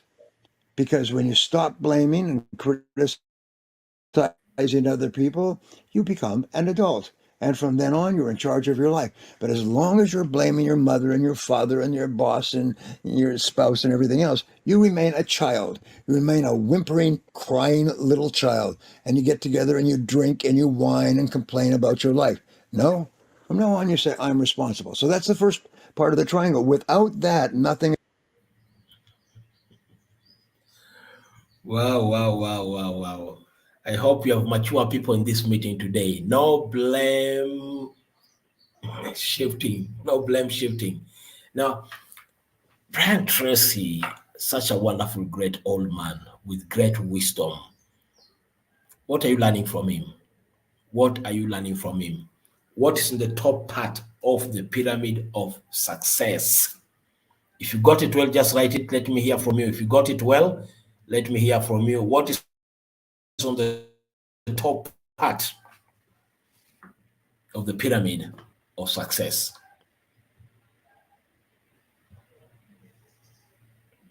What's on the top part of the pyramid of success?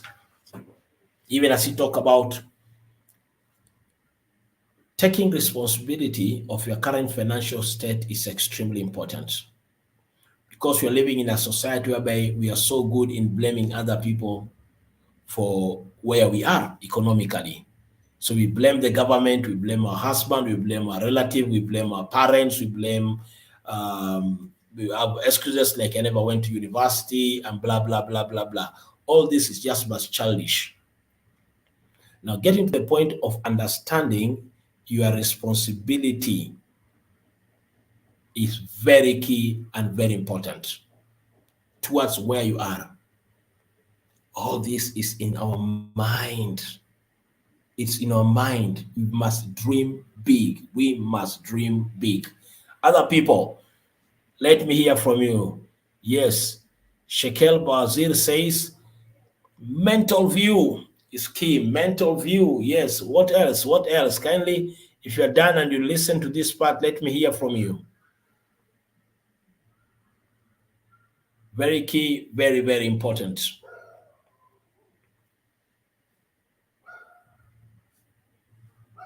I'm waiting for you. You must dream big. That's the thing. I hope you have written down the amount of income you want, family, where the status in which you need to be as a family, your health, and also your net worth. Now, 3 goals method. Now, in less than 30 seconds, write down your 3 most important goals in life right now. In less than 30 seconds, right now, write down your 3 most important goals in life.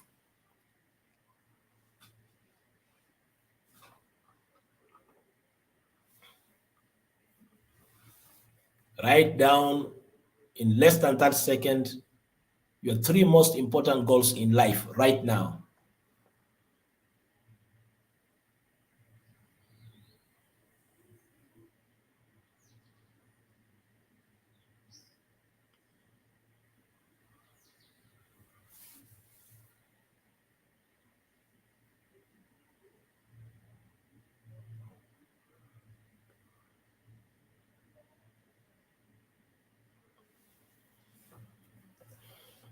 Thirty seconds are almost over.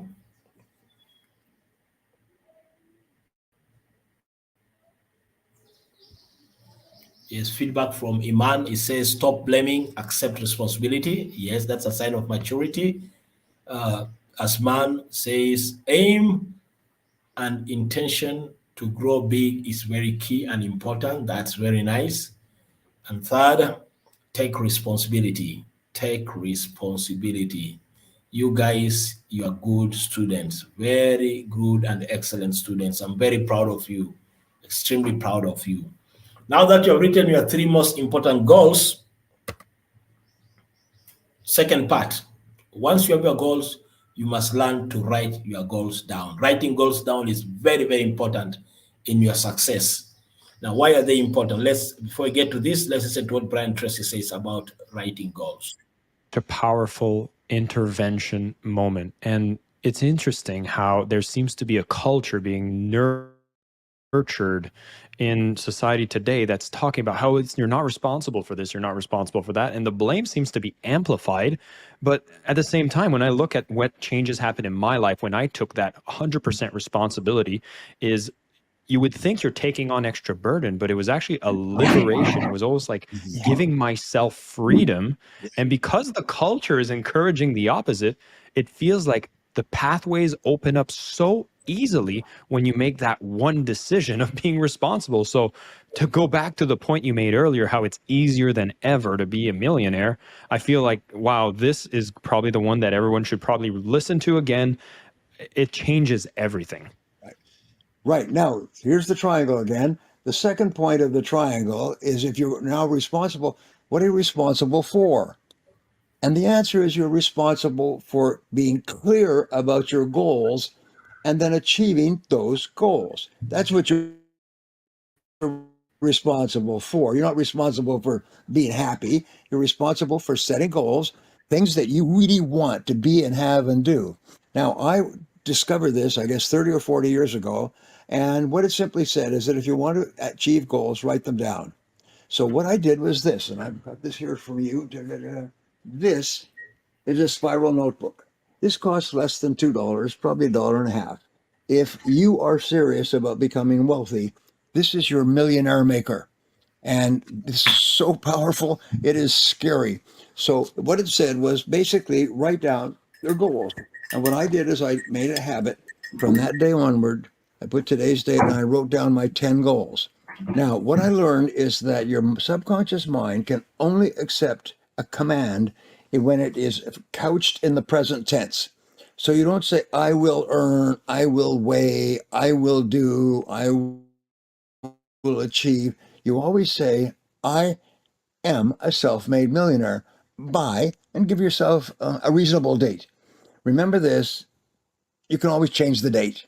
No problem. You can always change the date and move it forward. So you write down your goals. And what I do is put in the day's date and then write down your 10 most important goals in life right now. Now, tomorrow, you do it again without reference to the previous list. You don't copy. This is not copying from one page to another. You close it, open it up, and write your 10 goals again. Surprise, surprise. Your goals are going to change their order. You're going to, because you're not remembering, and the description of your goals and the timing of your goals will change. And then you do it again. Now, in 2000, there was a .com .bomb bust, and thousands of small entrepreneurs were driven to the verge of bankruptcy. So I started a group coaching program where I charged $5,000 a year to come and spend one day with me every 3 months. And I would work with 20 or 30 people at a time so that it was economically sensible for me.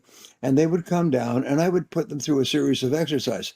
The first thing I would do is I'd say, ladies and gentlemen, thank you for coming. And I want to introduce you to your new best friend. Here is your new best friend. And I would hand them out. And I would say, I want you to write down your goals. Write them, do them now, and then discuss them with the people at your table. I put 5 people at a round table facing forward. And so they'd all write down their 10 goals and they would discuss them. I say, good. Now, from the next 3 months, I want you to write down your goals over and over, just like we just talked about, without reference to the previous page. I said, if you'll do this, you'll double your income and you'll become wealthy.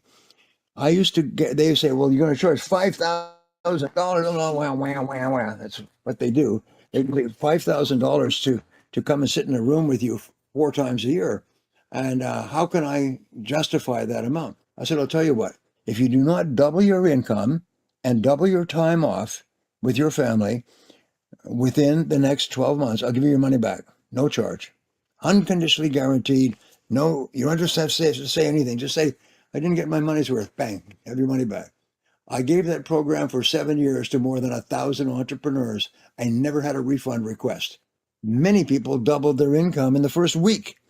Most of them in a month, but all of them doubled and tripled their income. They couldn't believe it. When they came back to the second session 3 months later, the whole room was full of shining faces. Everybody was happy and they were laughing and they were joking because I've also taught them importance of personal responsibility, importance of managing your time, setting priorities, starting early, working harder, staying later, those things.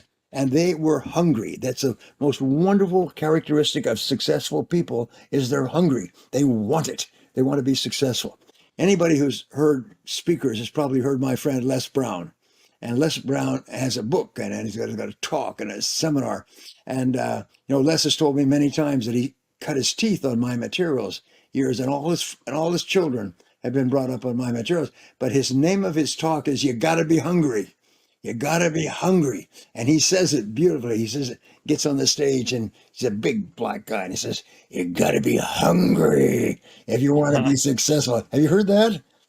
I haven't heard him speak actually, so I haven't, but I know of Les Brown and I could imagine what kind of energy he brings to a room for sure. He is just great. I think he's the best motivational speaker in America.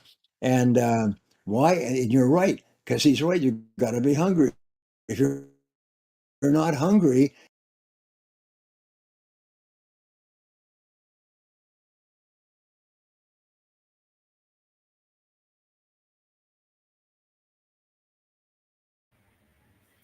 Yeah, you're gonna be hungry. That's what Les Brown says. Les Brown is one of my other coach. I love him so much. This guy is very aggressive. He was once declared a mentally retarded boy. Then he was very poor in class. He could not perform very well. Then one day the maths teacher asked him to answer a question on board. And Les Brown, as a young boy, said, as a small boy in primary school, said, "Sir, I don't know the answer to that question." And he was told, "What makes you not know the answer?" He said, "Because everybody says I'm mentally retarded." And his teacher helped him and told him, "Listen to me, Les.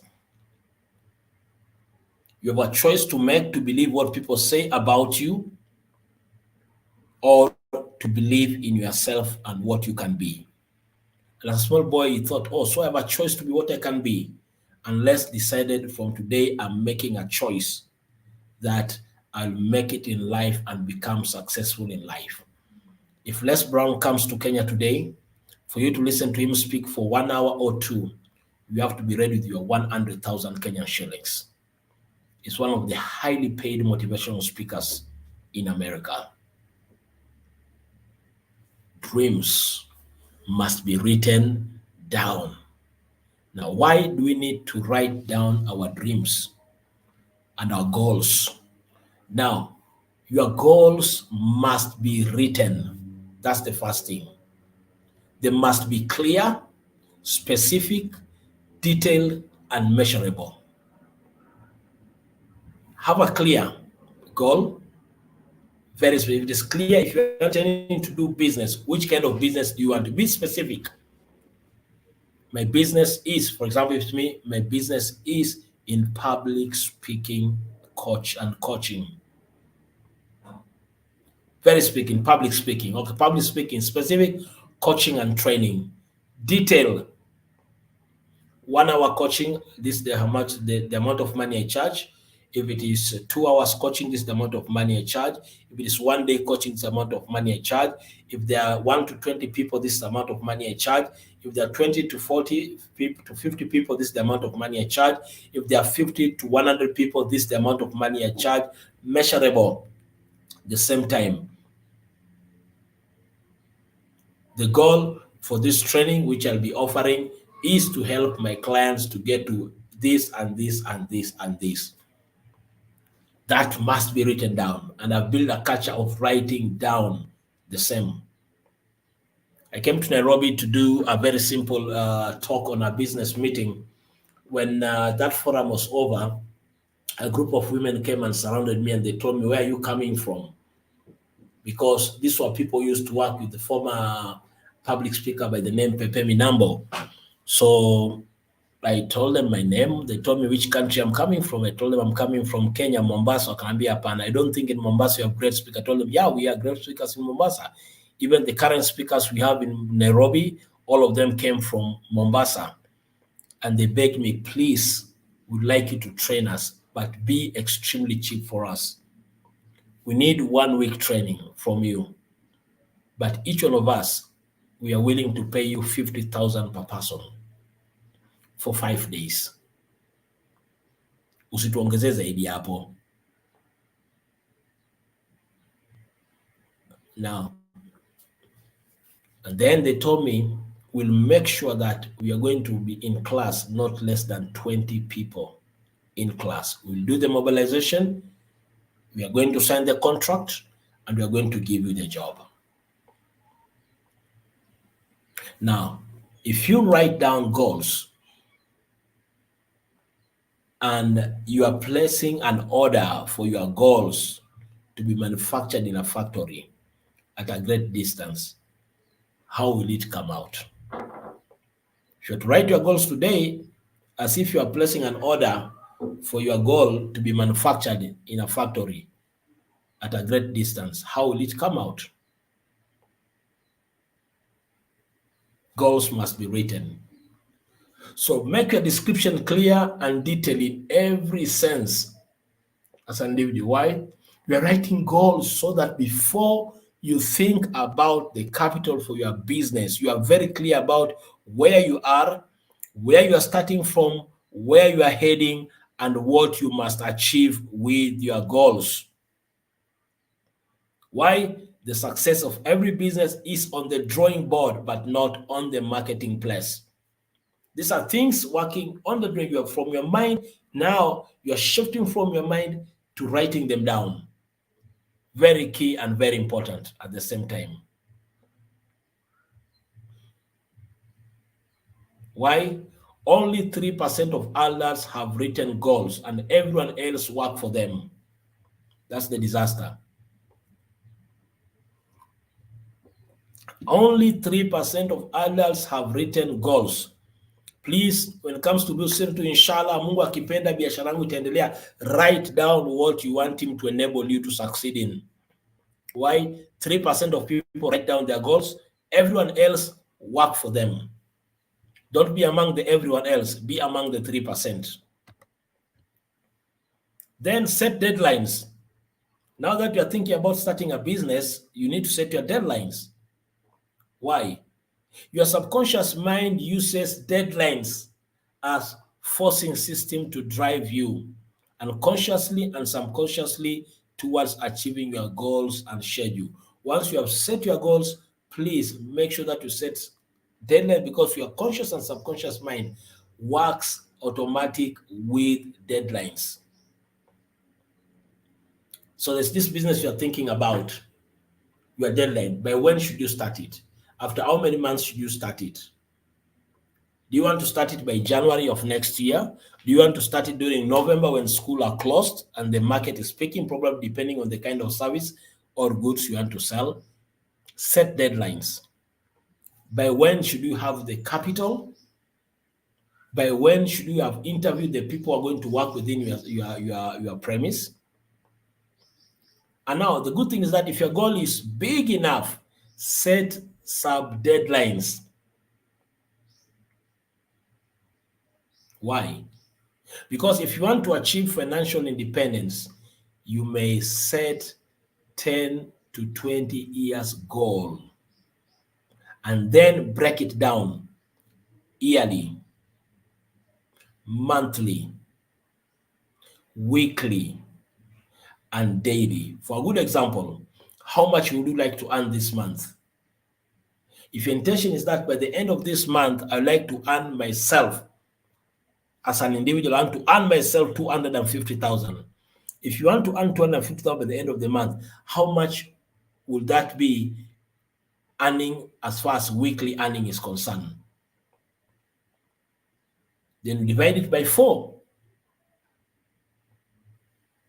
Then how much should it be on daily basis? Then you divide it by 5 working days. Then how much should each and every hour generate for you to meet your goal? Then you divide it by 8 hours. That is practical.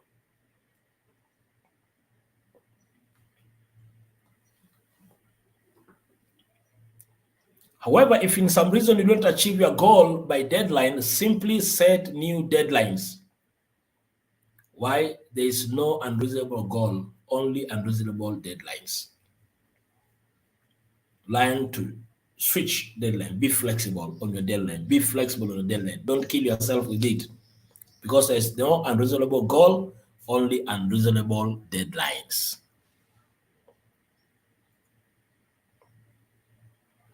Why? Because it is important to set deadlines.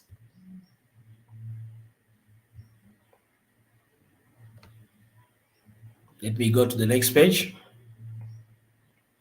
Now, another thing, as you set your deadline, identify the obstacles that you will have to overcome to achieve your goals. You need to identify the obstacle that you will have to overcome to achieve your goals.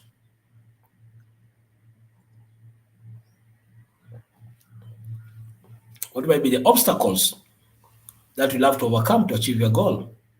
Because once you set the deadline, that means it will be easy. Obstacles may come on your way. For example, like now, why aren't you ready at your goals? You have set your goal, like, why am I not getting to my goals? You have to ask yourself that question. Are you procrastinating, starting and taking action? Are you fearing to venture into your goals? Are you scared? Are you in full doubt?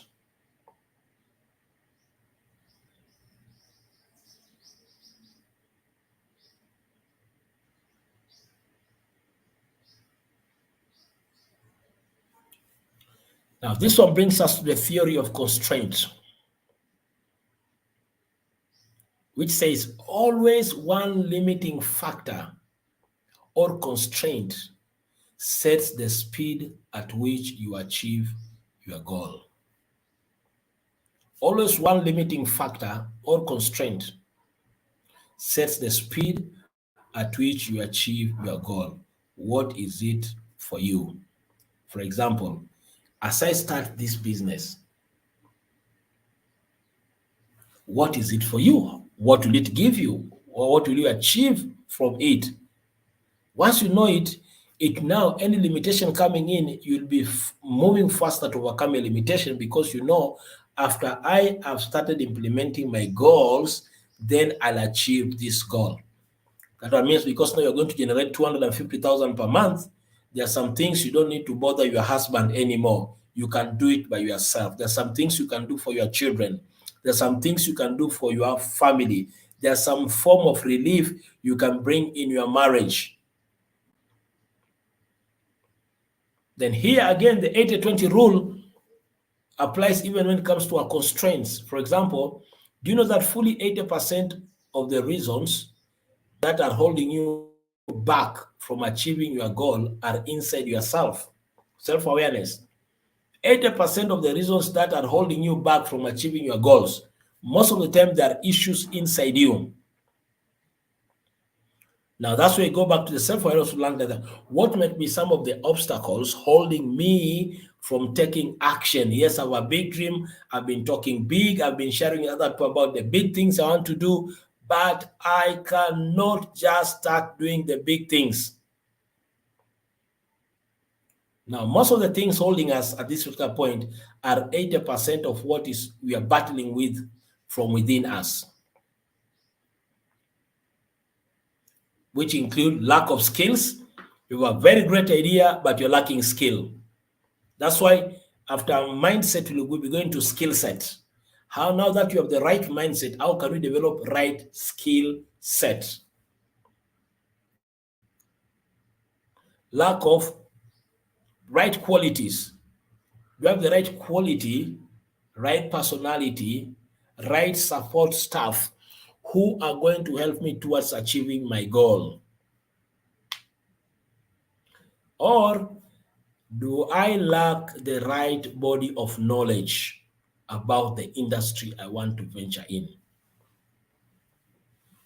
For example, you have decided I want to venture into clearing and forwarding, or I want to venture into selling cars because there's a good business in Mombasa, and your husband is willing to support you to start the business, but do you have knowledge about the industry of sales of cars in Mombasa, the dynamics about it? You must have the knowledge. Yes, I want to become a coach and a trainer like Coach Collins, but do you have knowledge about it? Do you need to be trained about it? Why? Only 20% of the reasons you are not achieving your goals are on the outside, but 80% are internal problem. 20% are outside problem. Always start with yourself. That's why we talked last time. I taught you about self-awareness. Start by empowering yourself. Read, get a coach, get a mentor, develop yourself, grow yourself. Very important. Why? It will help you to identify your obstacles so that you can deal with it and overcome it before you start. Don't fail before starting. Start well to succeed well.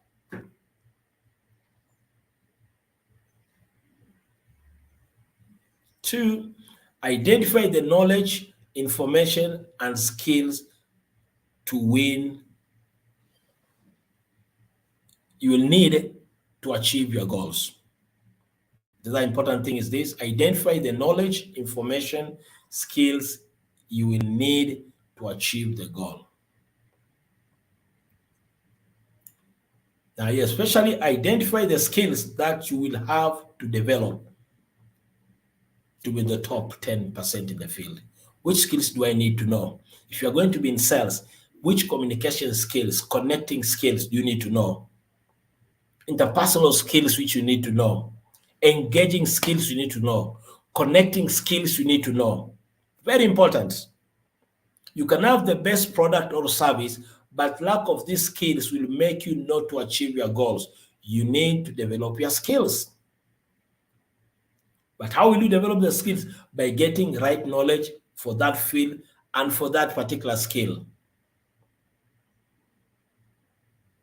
Why? There's a great discovery which states that your weakest key skill set is the highest in your income and your success.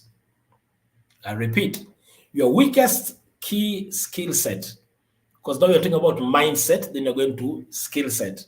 Your weakest skill set, most of the time it's connected to your highest. It's the height actually bring you the highest income and your success.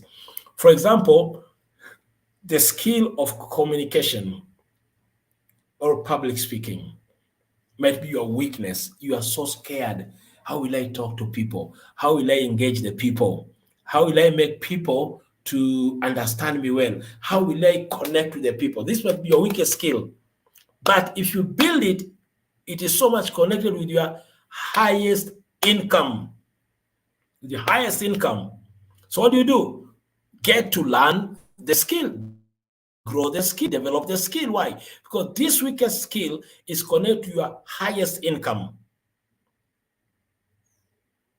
What we fear most is connected to what will give us the highest level of success in one way or the other. And that's very key and very, very important.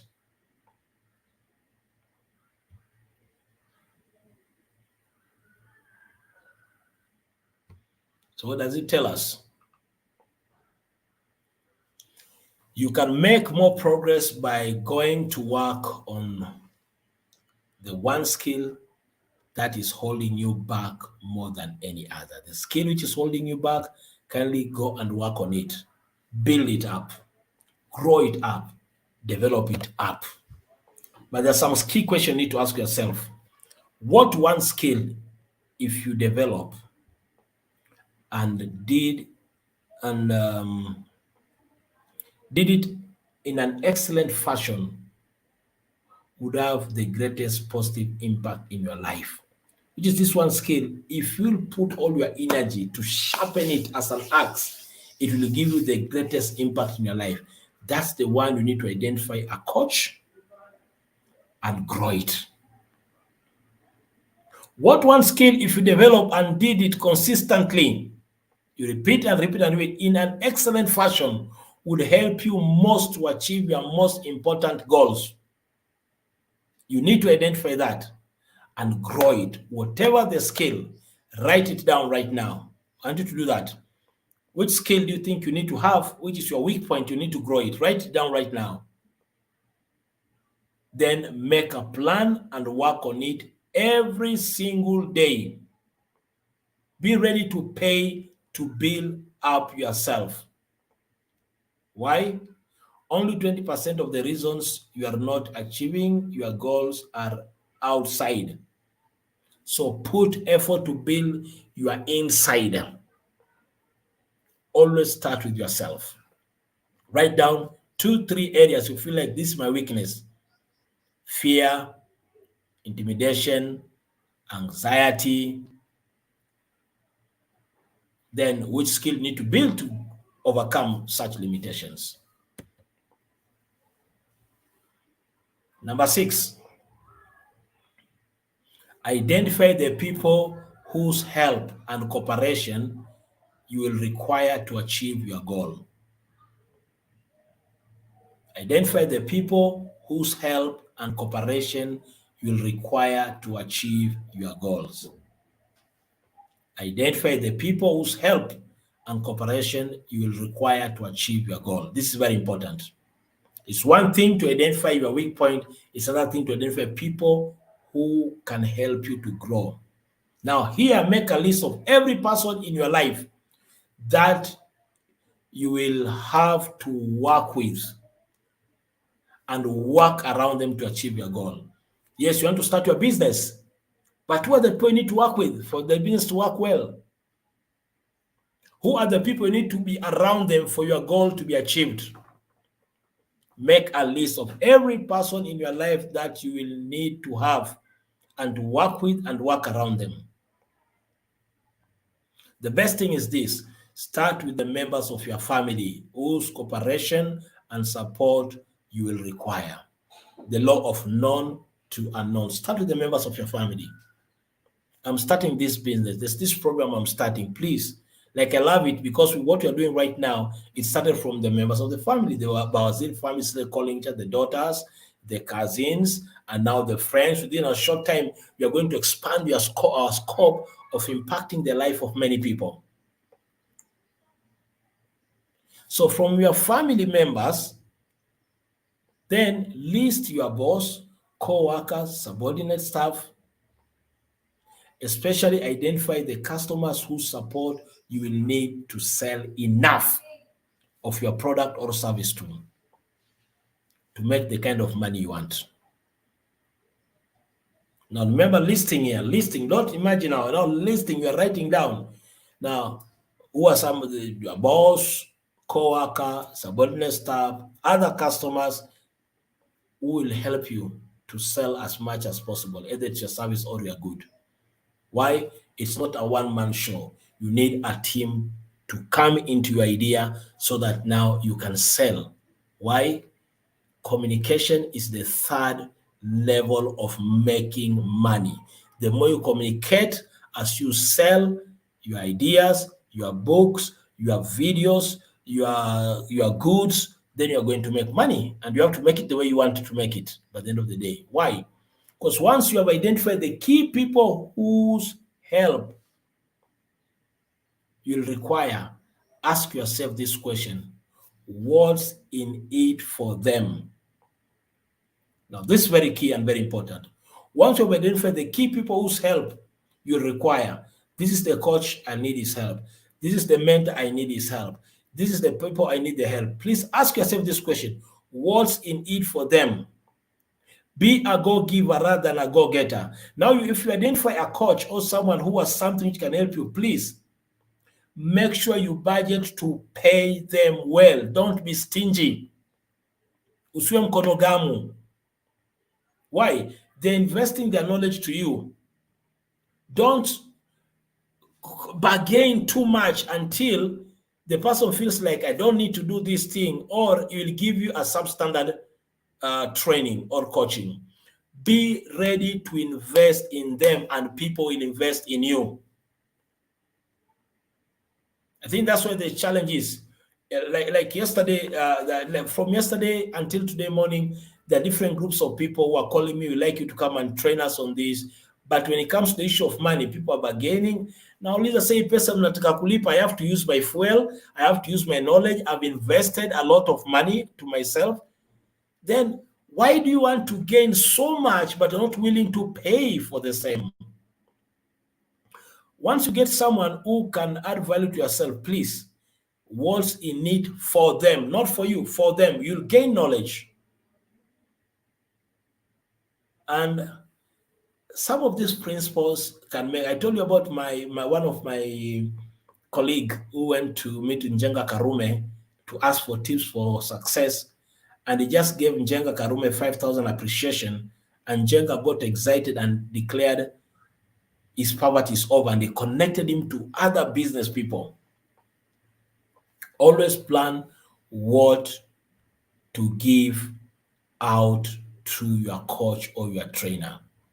Bargaining is good, but it should not be in a point and a way whereby it is so depressing or not satisfying. Like now, the last 1 week, I've turned off a lot of invitations. Mami, no, I'm sorry, I cannot come. I cannot come. If you want to invest in knowledge, pay for it. Simple. Pay for it. And our African culture, our community, people must learn to invest in knowledge. Why? To achieve big goals, you you will have to help and support lots of people. And one key person at certain time and place in your life will make all the difference. Somewhere in line, as you continue helping people, as you are growing better, you just need one person you'll touch and everything will change. Everything will change. Everything will change. Why? Most successful people are those who build and maintain the largest network of other people whom they can help and whom they can help them in return. It's a win-win. The most successful people are those who build and maintain the largest network of other people. Build your network, which this is people whom they can help. The more we have many people we are helping through our business and through our services, the more we can, these people will help us in return. Business mindset. Unfortunately, our time is up.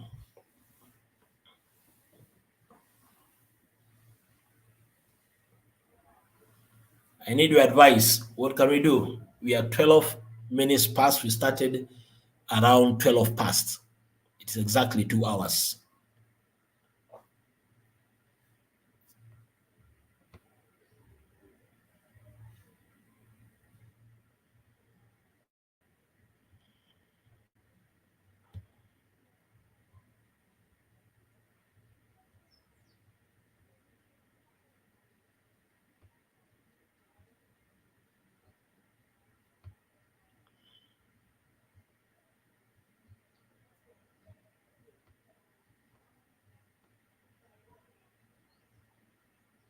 Madam Asman,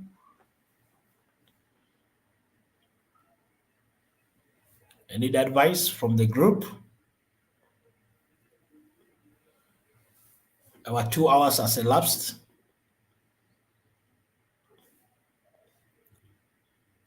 Should we call it off or we just add a few minutes?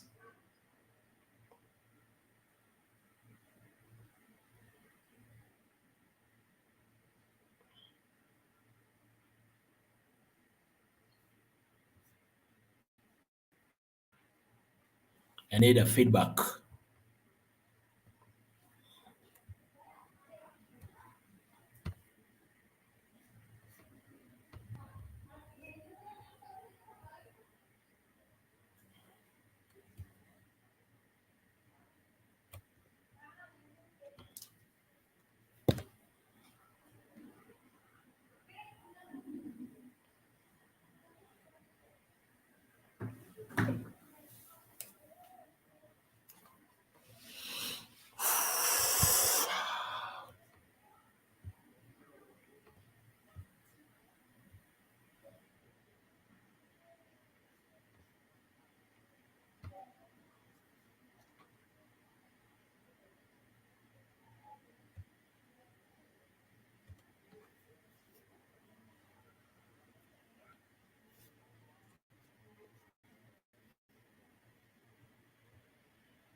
Someone is asking, Mona, how much more time is left?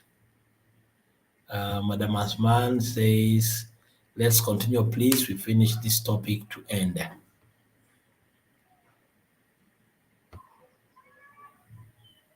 Okay. Actually, there's a lot we cannot finish, but I'll take it somewhere. Let me, okay, man says, let's continue, please, to finish, as we are very good students. I love it, Imam. You are really convincing, eh? Okay. Let's continue and see what next.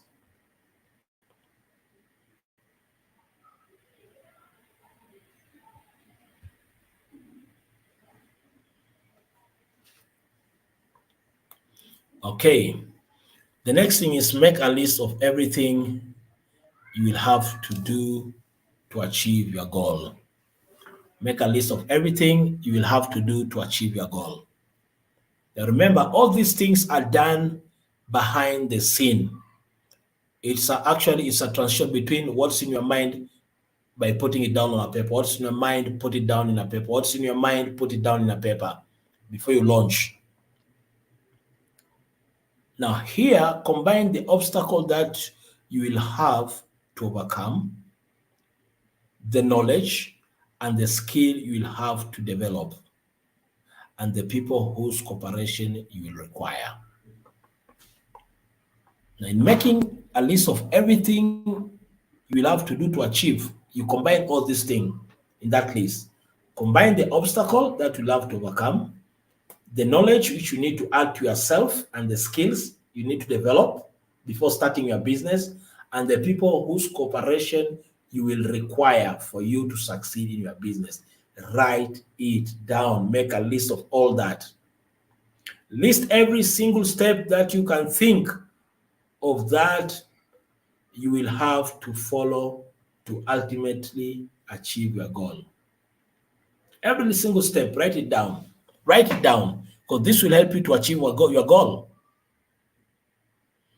Now, as you are writing down, then other things important that as you think about new items, add them to the list until the list is complete. New items, write them down.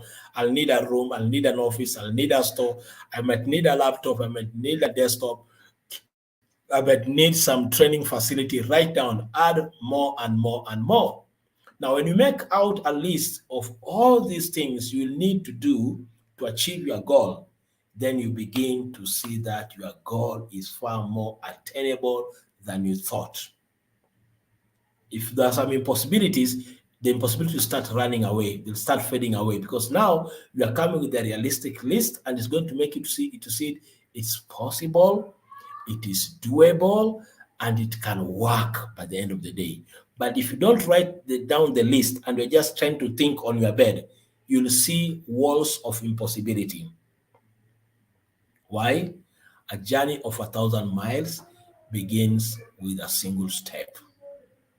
You can build the biggest wall in the world one brick at a time. That's why business mindset is very important. It starts in our mind, and we project it on a book. Buy a new fresh book. And that book you are writing, you can put the title of the book, My Business Journey, and then start at that particular point. Very important. Now, after you have written the list, now organize your list into a plan. That's the next thing. Organize your list into a plan.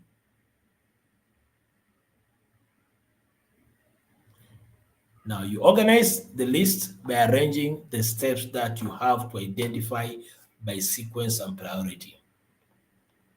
Here, you organize this list by arranging the steps that you have identified by sequence and priority. Sequence, what do I mean? What do you have to do before you do something else? And in that order, what do I have to do first? For example, priority number 1, I need to scan the market. Number 2, I need to build these new skills. Get someone, get the training, get the coaching, learn. Investigate. Do research of your market. Do research on how you need to build yourself in that area. Go to YouTube. Get other people who have succeeded in that area. Listen to them. What did they do for them to succeed? That's about sequence. Very important. 2, priority. What is more important and what is less important? From those lists of things, what is more important I need to start with now, and what is less important? Now, this will help you from taking least important things, making them to be the most important things. If it happens this venture you want to have, maybe you are 2 people with the same idea, discuss the priorities so that you can have more important coming first, then less important follows. Then remember the 80-20 rule, which says 80% of your results will come from 20% of your activity. I repeat, remember the 80-20 rule, which says 80% of your results will come from 20% of your activity.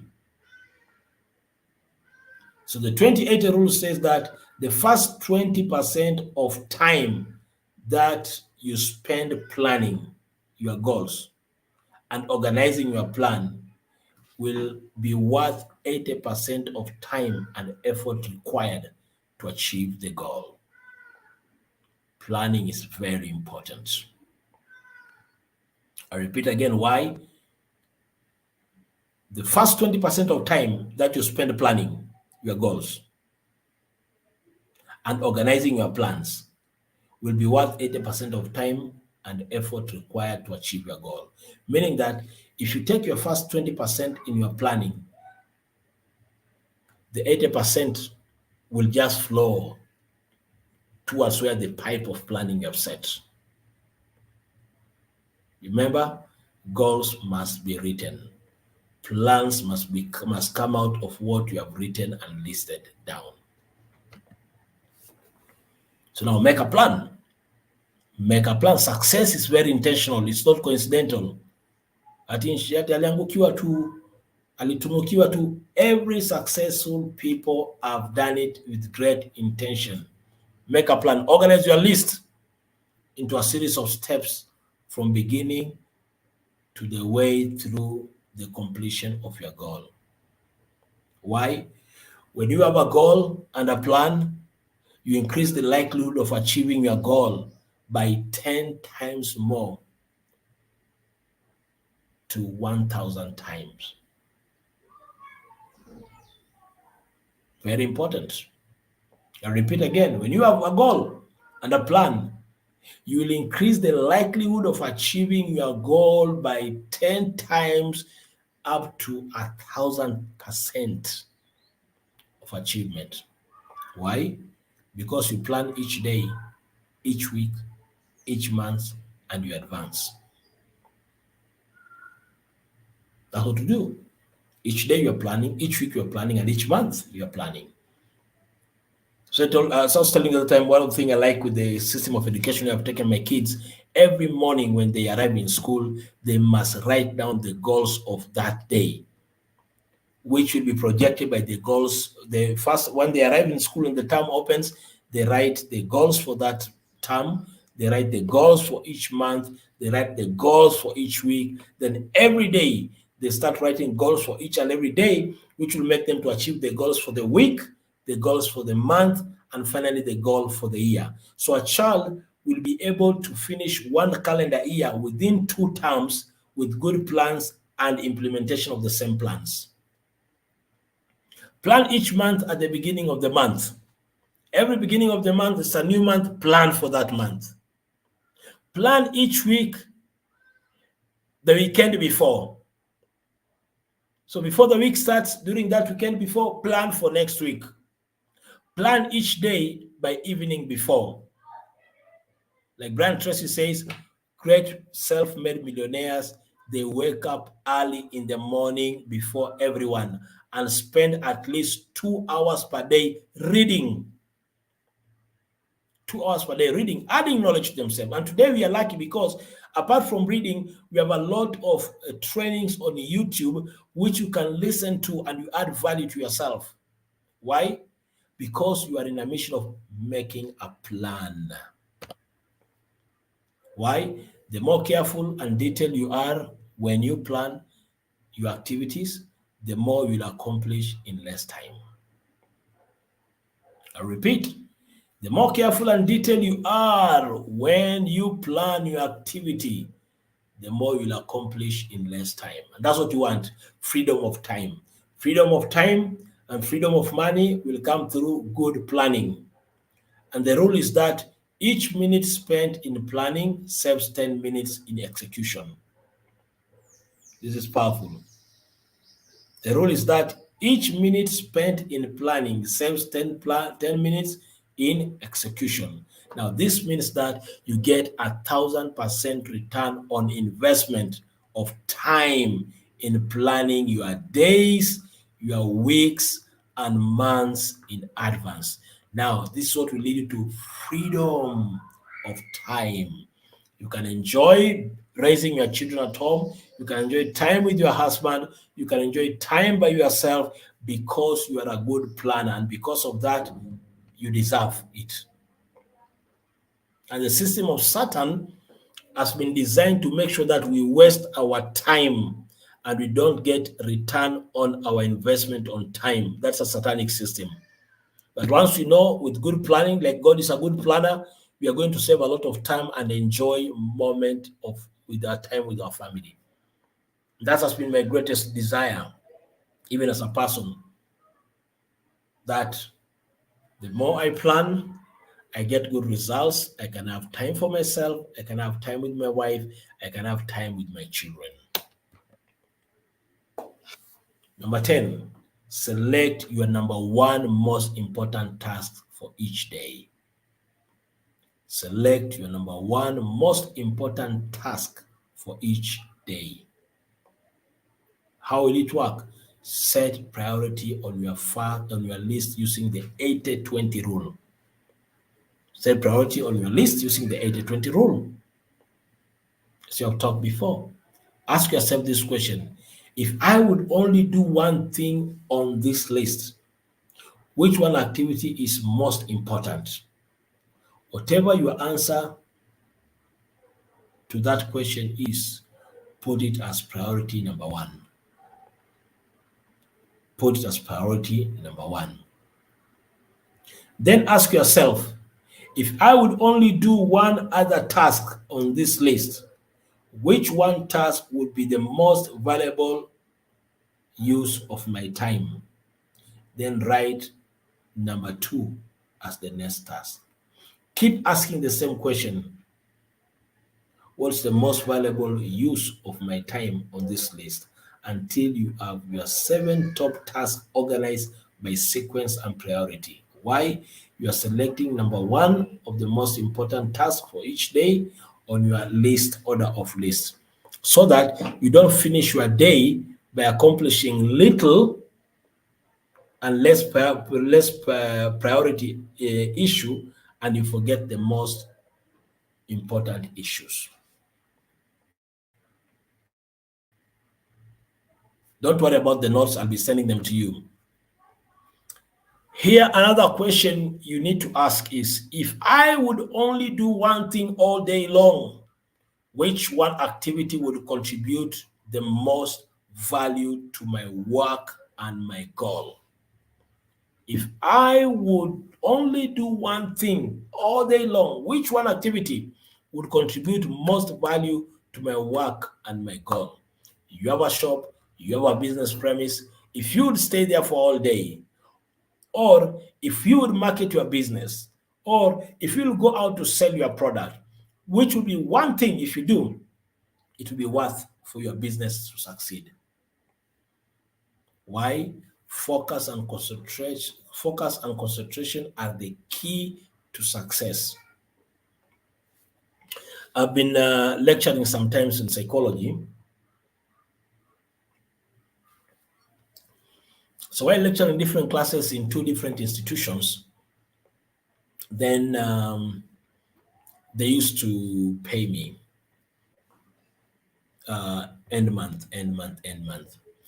Then somewhere in line, I asked myself,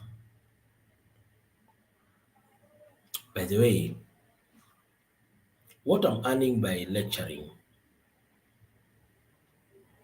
if I would set my priority to put my energy in public speaking, coaching, and training against lecturing, which one would add more value to myself? Then I realized that if I resign from lecturing and I put my energy in coaching, training, it will add more value to my life and also more value to people. So what did I do? I had to resign early and not to coach, not to lecture. It was not easy because the same people I'm training are the same people bring clients on my way. So if I forget, I leave training, it means that I'm going to lose contact with them. but I decided to jump into the market and pay the price. So I've been building myself.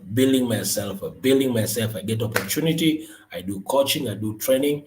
And the best which I've ever enjoyed is when I did a 3 days training for Kenya Ports Authority and they paid 1.2 million shillings. That was nice and good.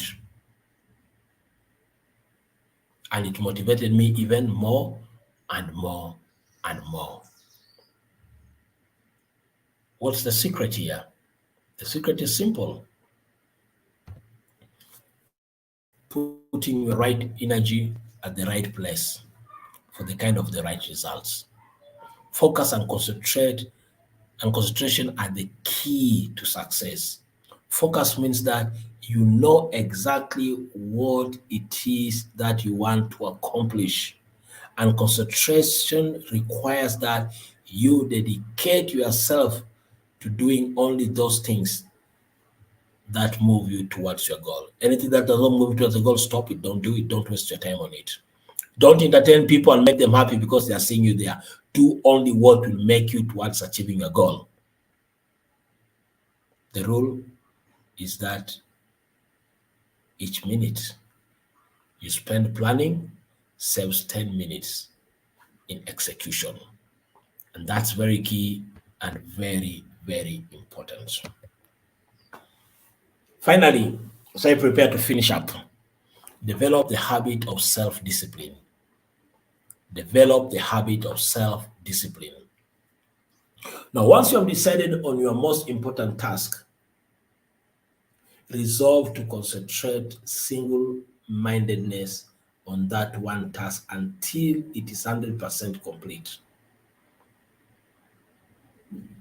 Push it and push it and push it and push it on that task.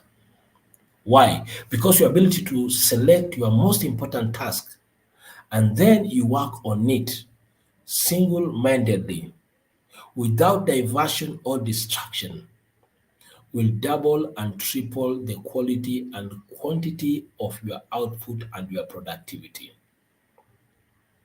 One of the things which I've done right now, I've come up with 3 programs, actually 4 programs, which I run every week.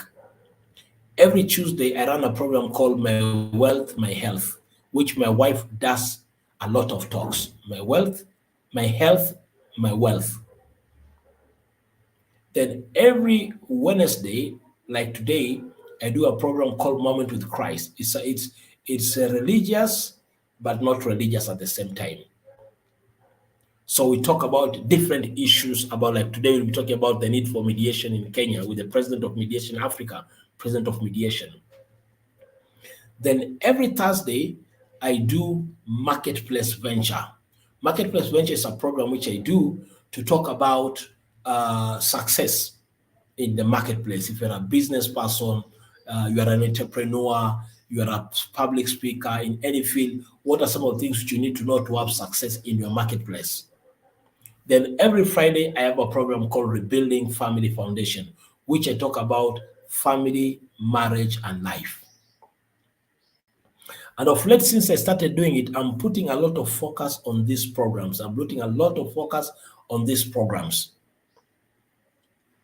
I go live on Facebook, I go live on YouTube, and now I'm planning to go live on Instagram and LinkedIn with the same. Now I've thought to myself, like I was learning from my coach, Golden Byron, if I make 1 video a week and I do that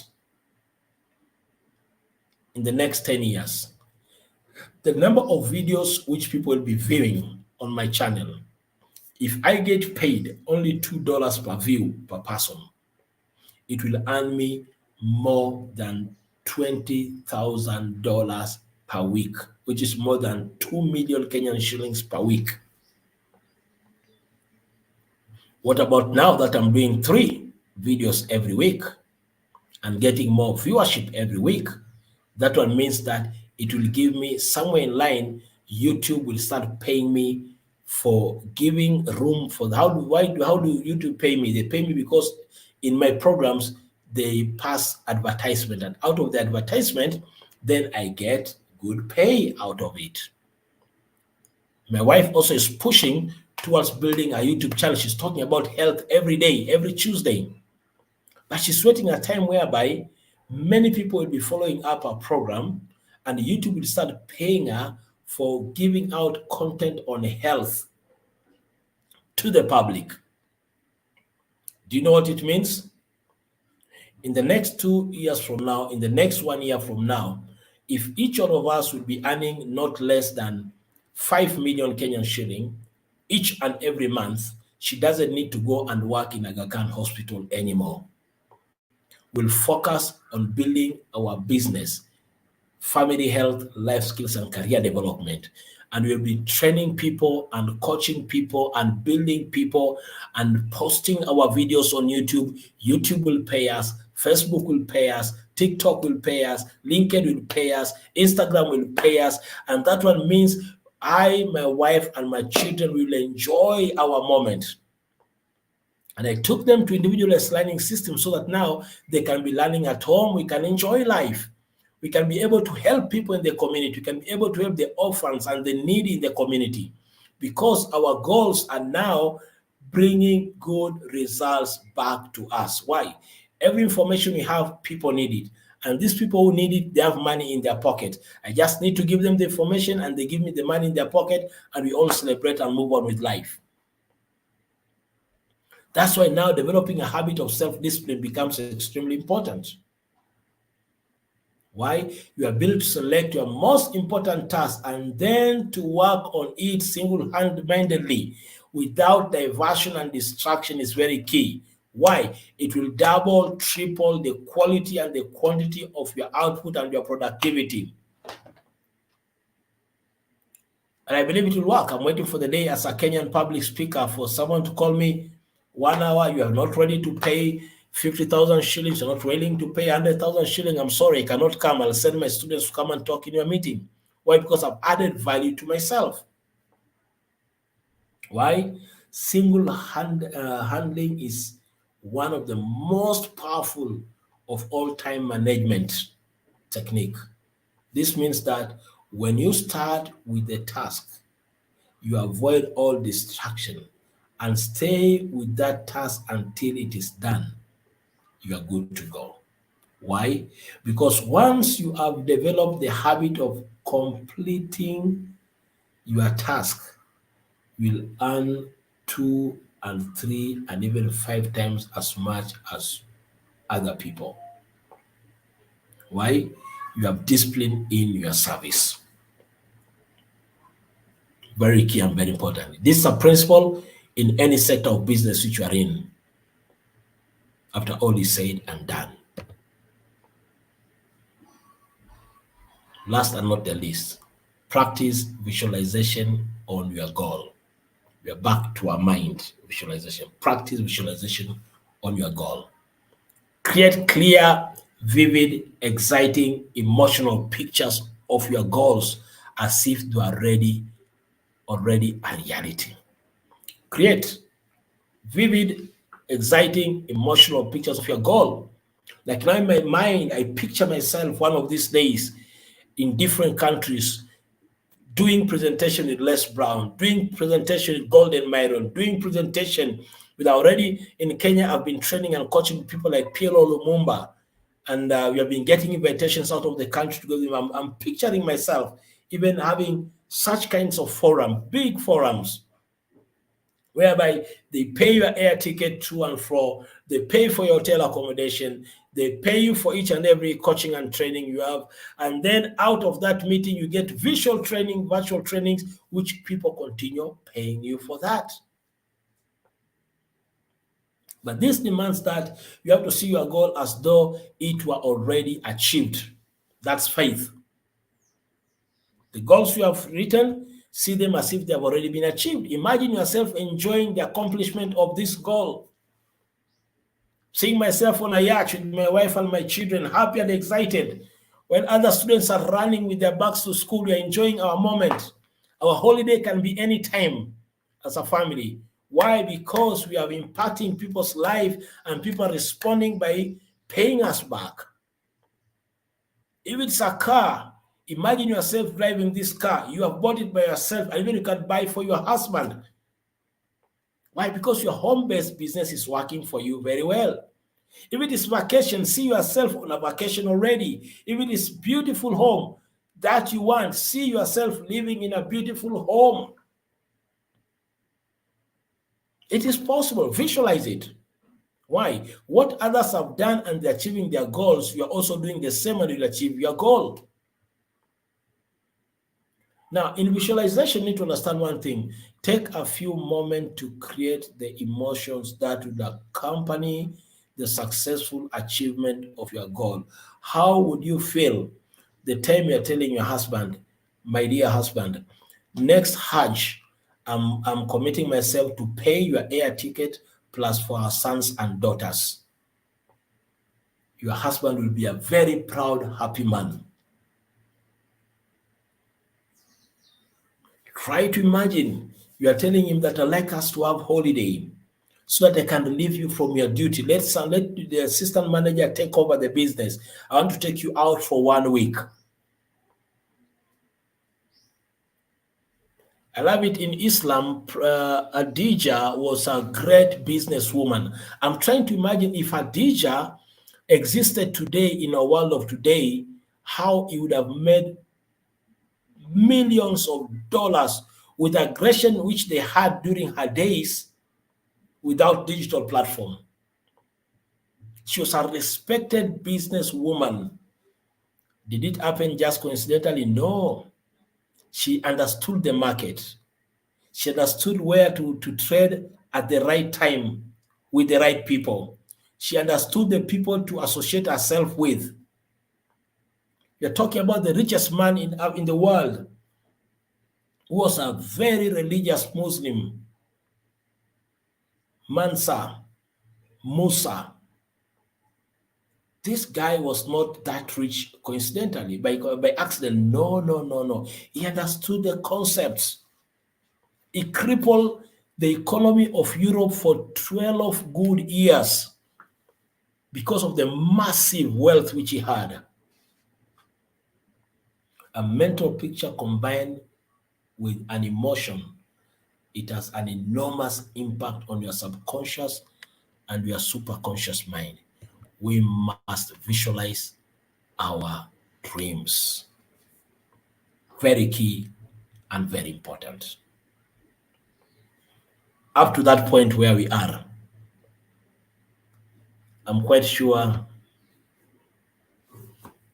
our business mindset is now prepared through goal setting. How ready are we to grow? How ready are we to build up ourselves? How ready are we also to share our goals with others? Very, very important. Now, there's another thing which is key, because some of you sometimes travel out of the country on and off. How can you take those travels as an advantage in building yourself? Let me check this clip I think I have on that. About royalties.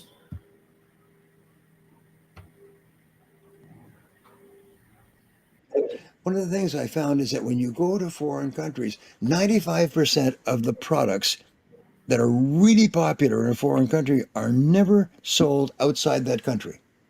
They're never sold outside that country. So sometimes you will find a product, a franchise opportunity, a mechanical device, something that nobody's using back home, and you go to them and you say, can I have that? Can I enter into an agreement with you and pay you a royalty? And they say, sure, we have no plans to go outside of our country. And some of the richest people in the world just walk down the street. You ever remember the story of Krispy Kreme donuts? Krispy Kreme donuts became the most popular donut franchise in the world. And what happened was a little baker who baked in New York, who baked bread and cakes and desserts and so on. He was on vacation with his wife in Paris, and they were walking around, and there was this great lineup in front of this little bakery. And they all line up and line up. So they said, well, that's what we do. Bakery it's the bakery, and it must be good. So they got in line, and they got up there and they bought a couple of donuts.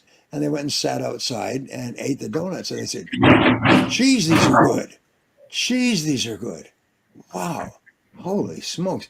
And so we went in and got in line again and went all the way up to the front and said, could I speak to the person who runs this shop? Just a small shop. And fortunately, he had somebody there who could speak English. He said, could I get the recipe for these donuts? And he said, sure. These people are always asking for the recipe for the donuts. He said, sure. So he gave him the recipe. He had it all printed out and everything. So he went back home to his little bakery in New York, and he began to produce these donuts, these Krispy Kreme donuts, so what he called it. And the lineups stood all the way down the streets of people coming from everywhere. And they didn't buy a donut or two donuts; they bought dozens of donuts. And they sat outside on the curbs and they sat on the streets and they just ate these donuts because they were so delicious. And this was a phenomena that took place. And this guy became rich. These Krispy Kreme donut franchises became the most expensive and most popular franchises in the world. And whenever something opened up, there would be hundreds of cars coming from everywhere, dropping their cars off, running across the sidewalks to get up and line up all day long to buy these donuts. And where did it come from? Is this nice little guy, little baker, walking down the street, saw the opportunity and asked him for the recipe, and he said, sure. It's a great, the opportunities for you to become wealthy are greater today. There's more opportunities than have ever existed in human history. And your job is to make a decision to become wealthy. And if you make a decision to become wealthy, you're going to set up a force field of energy, and you're going to start to attract, law of attraction, into your life. You're going to ideas and inspirations and meetings, unexpected meetings with strangers, sitting next to somebody on an airplane. And what will happen is the information that you need and the resources you need will come to you. They'll gravitate towards you as soon as you're ready. So your job is to make yourself ready, which leads us to your job is to make yourself ready. Sometimes back I went to Watamu. Then I needed a place to spend. So I remember this one of student who lives in Watamu. So I called the madam, I need an hotel to spend. She told me this one. Can you go to this particular location? You'll find one and just accommodate yourself. So I drove to that particular hotel. Then I paid for my accommodation. Then she told me, by the way, Mwalimu, during morning hours, I'll pass by and greet you. Then I told her, okay, it's okay. So she came and she passed by. So while I was taking breakfast, she told me, can I tell you something, Mwalimu? Nikamwambia, sawa, tell me. Nikamwambia, this hotel where you have just left, I started it after you taught me about entrepreneurship and business. I'm very happy and proud that I own this hotel because of what you taught me when I was your student. And I was very happy about it. And I enjoyed eating and spent another 2 and 3 days in the same hotel while I was training people on health in Watamu. What story will you come up with as we have started the journey of business mindset? In our next class, we'll be talking about business skill set and business tool set. So we'll be agreeing. I'll be checking the timetable which I developed before to see. I think having 2 trainings, 2 topics a day is more favorable. Then, or we can have more days, because now you have learned about the importance of investing in your knowledge. You can decide to have maybe 2 days instead of 1 day and learn more. And that would be key and very important. God bless you. Thank you very much. If you have a question, kindly, you can type your question. If you feel this program has really helped you and empowered you, and it will make your life much better, kindly give me your feedback right now, even as we, before we close. We have already taken 2 hours and 50 minutes. You have 10 minutes, then we close. Any feedback, any question? Kindly appreciate.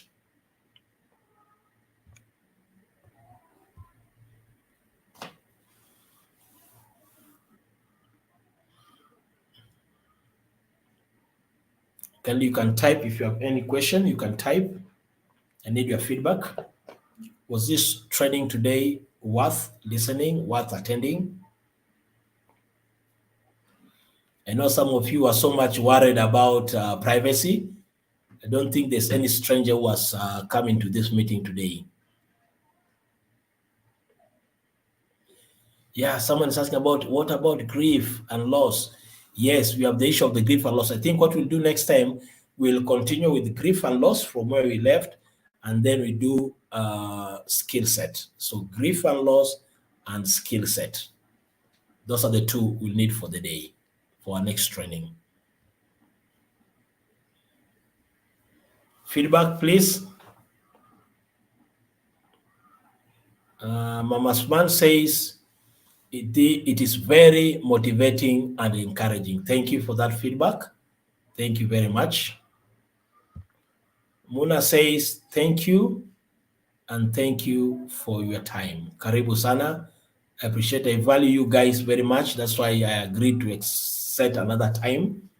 Other groups, I'll charge them accordingly for all this time. Okay.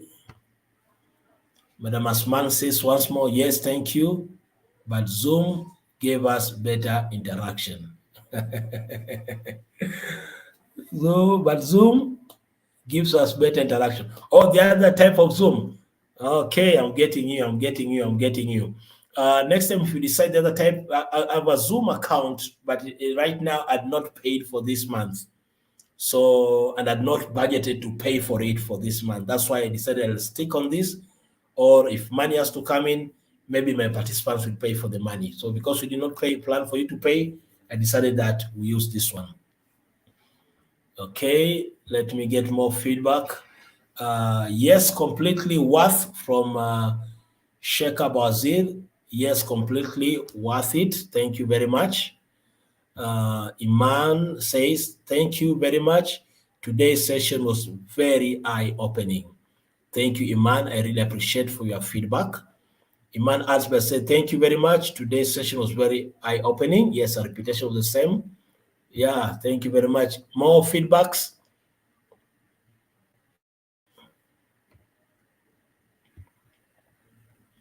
Iman says, thank you. It was very informative. Thank you. This is Isan. I think that I'm pronouncing it. Mumid. Thank you very much for your response. More feedback?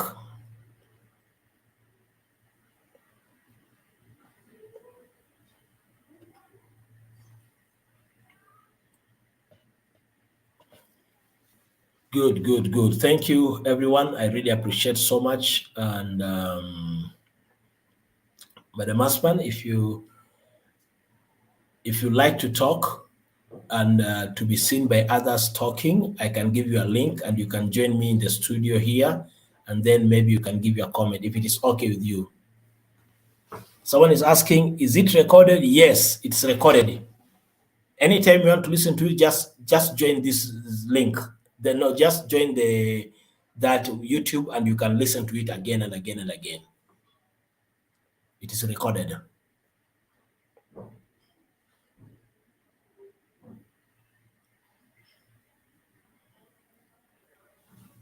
Okay, about the notes, I'm going to send the notes immediately to you, Madam Asma, then you can give the copy to each and every member. So I'll be sending the notes immediately after this forum. I'm sending the notes.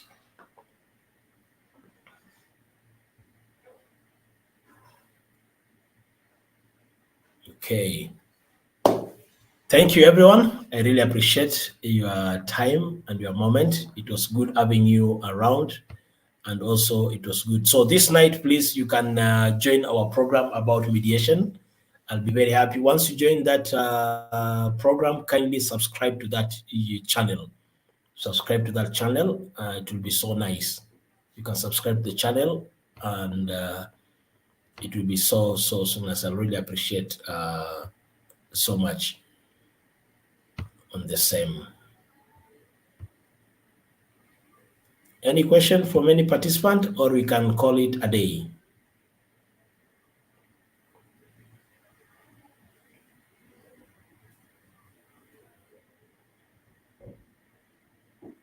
Okay, so I'll assume our time is up. Good afternoon, everyone. God bless you. Let's connect in our next forum as will be given by Madam Asman. Let me send.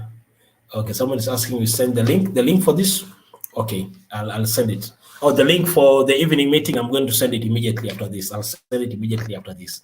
The link, I'll send it immediately after this. Okay. Tuonane jioni kwa majaliwa.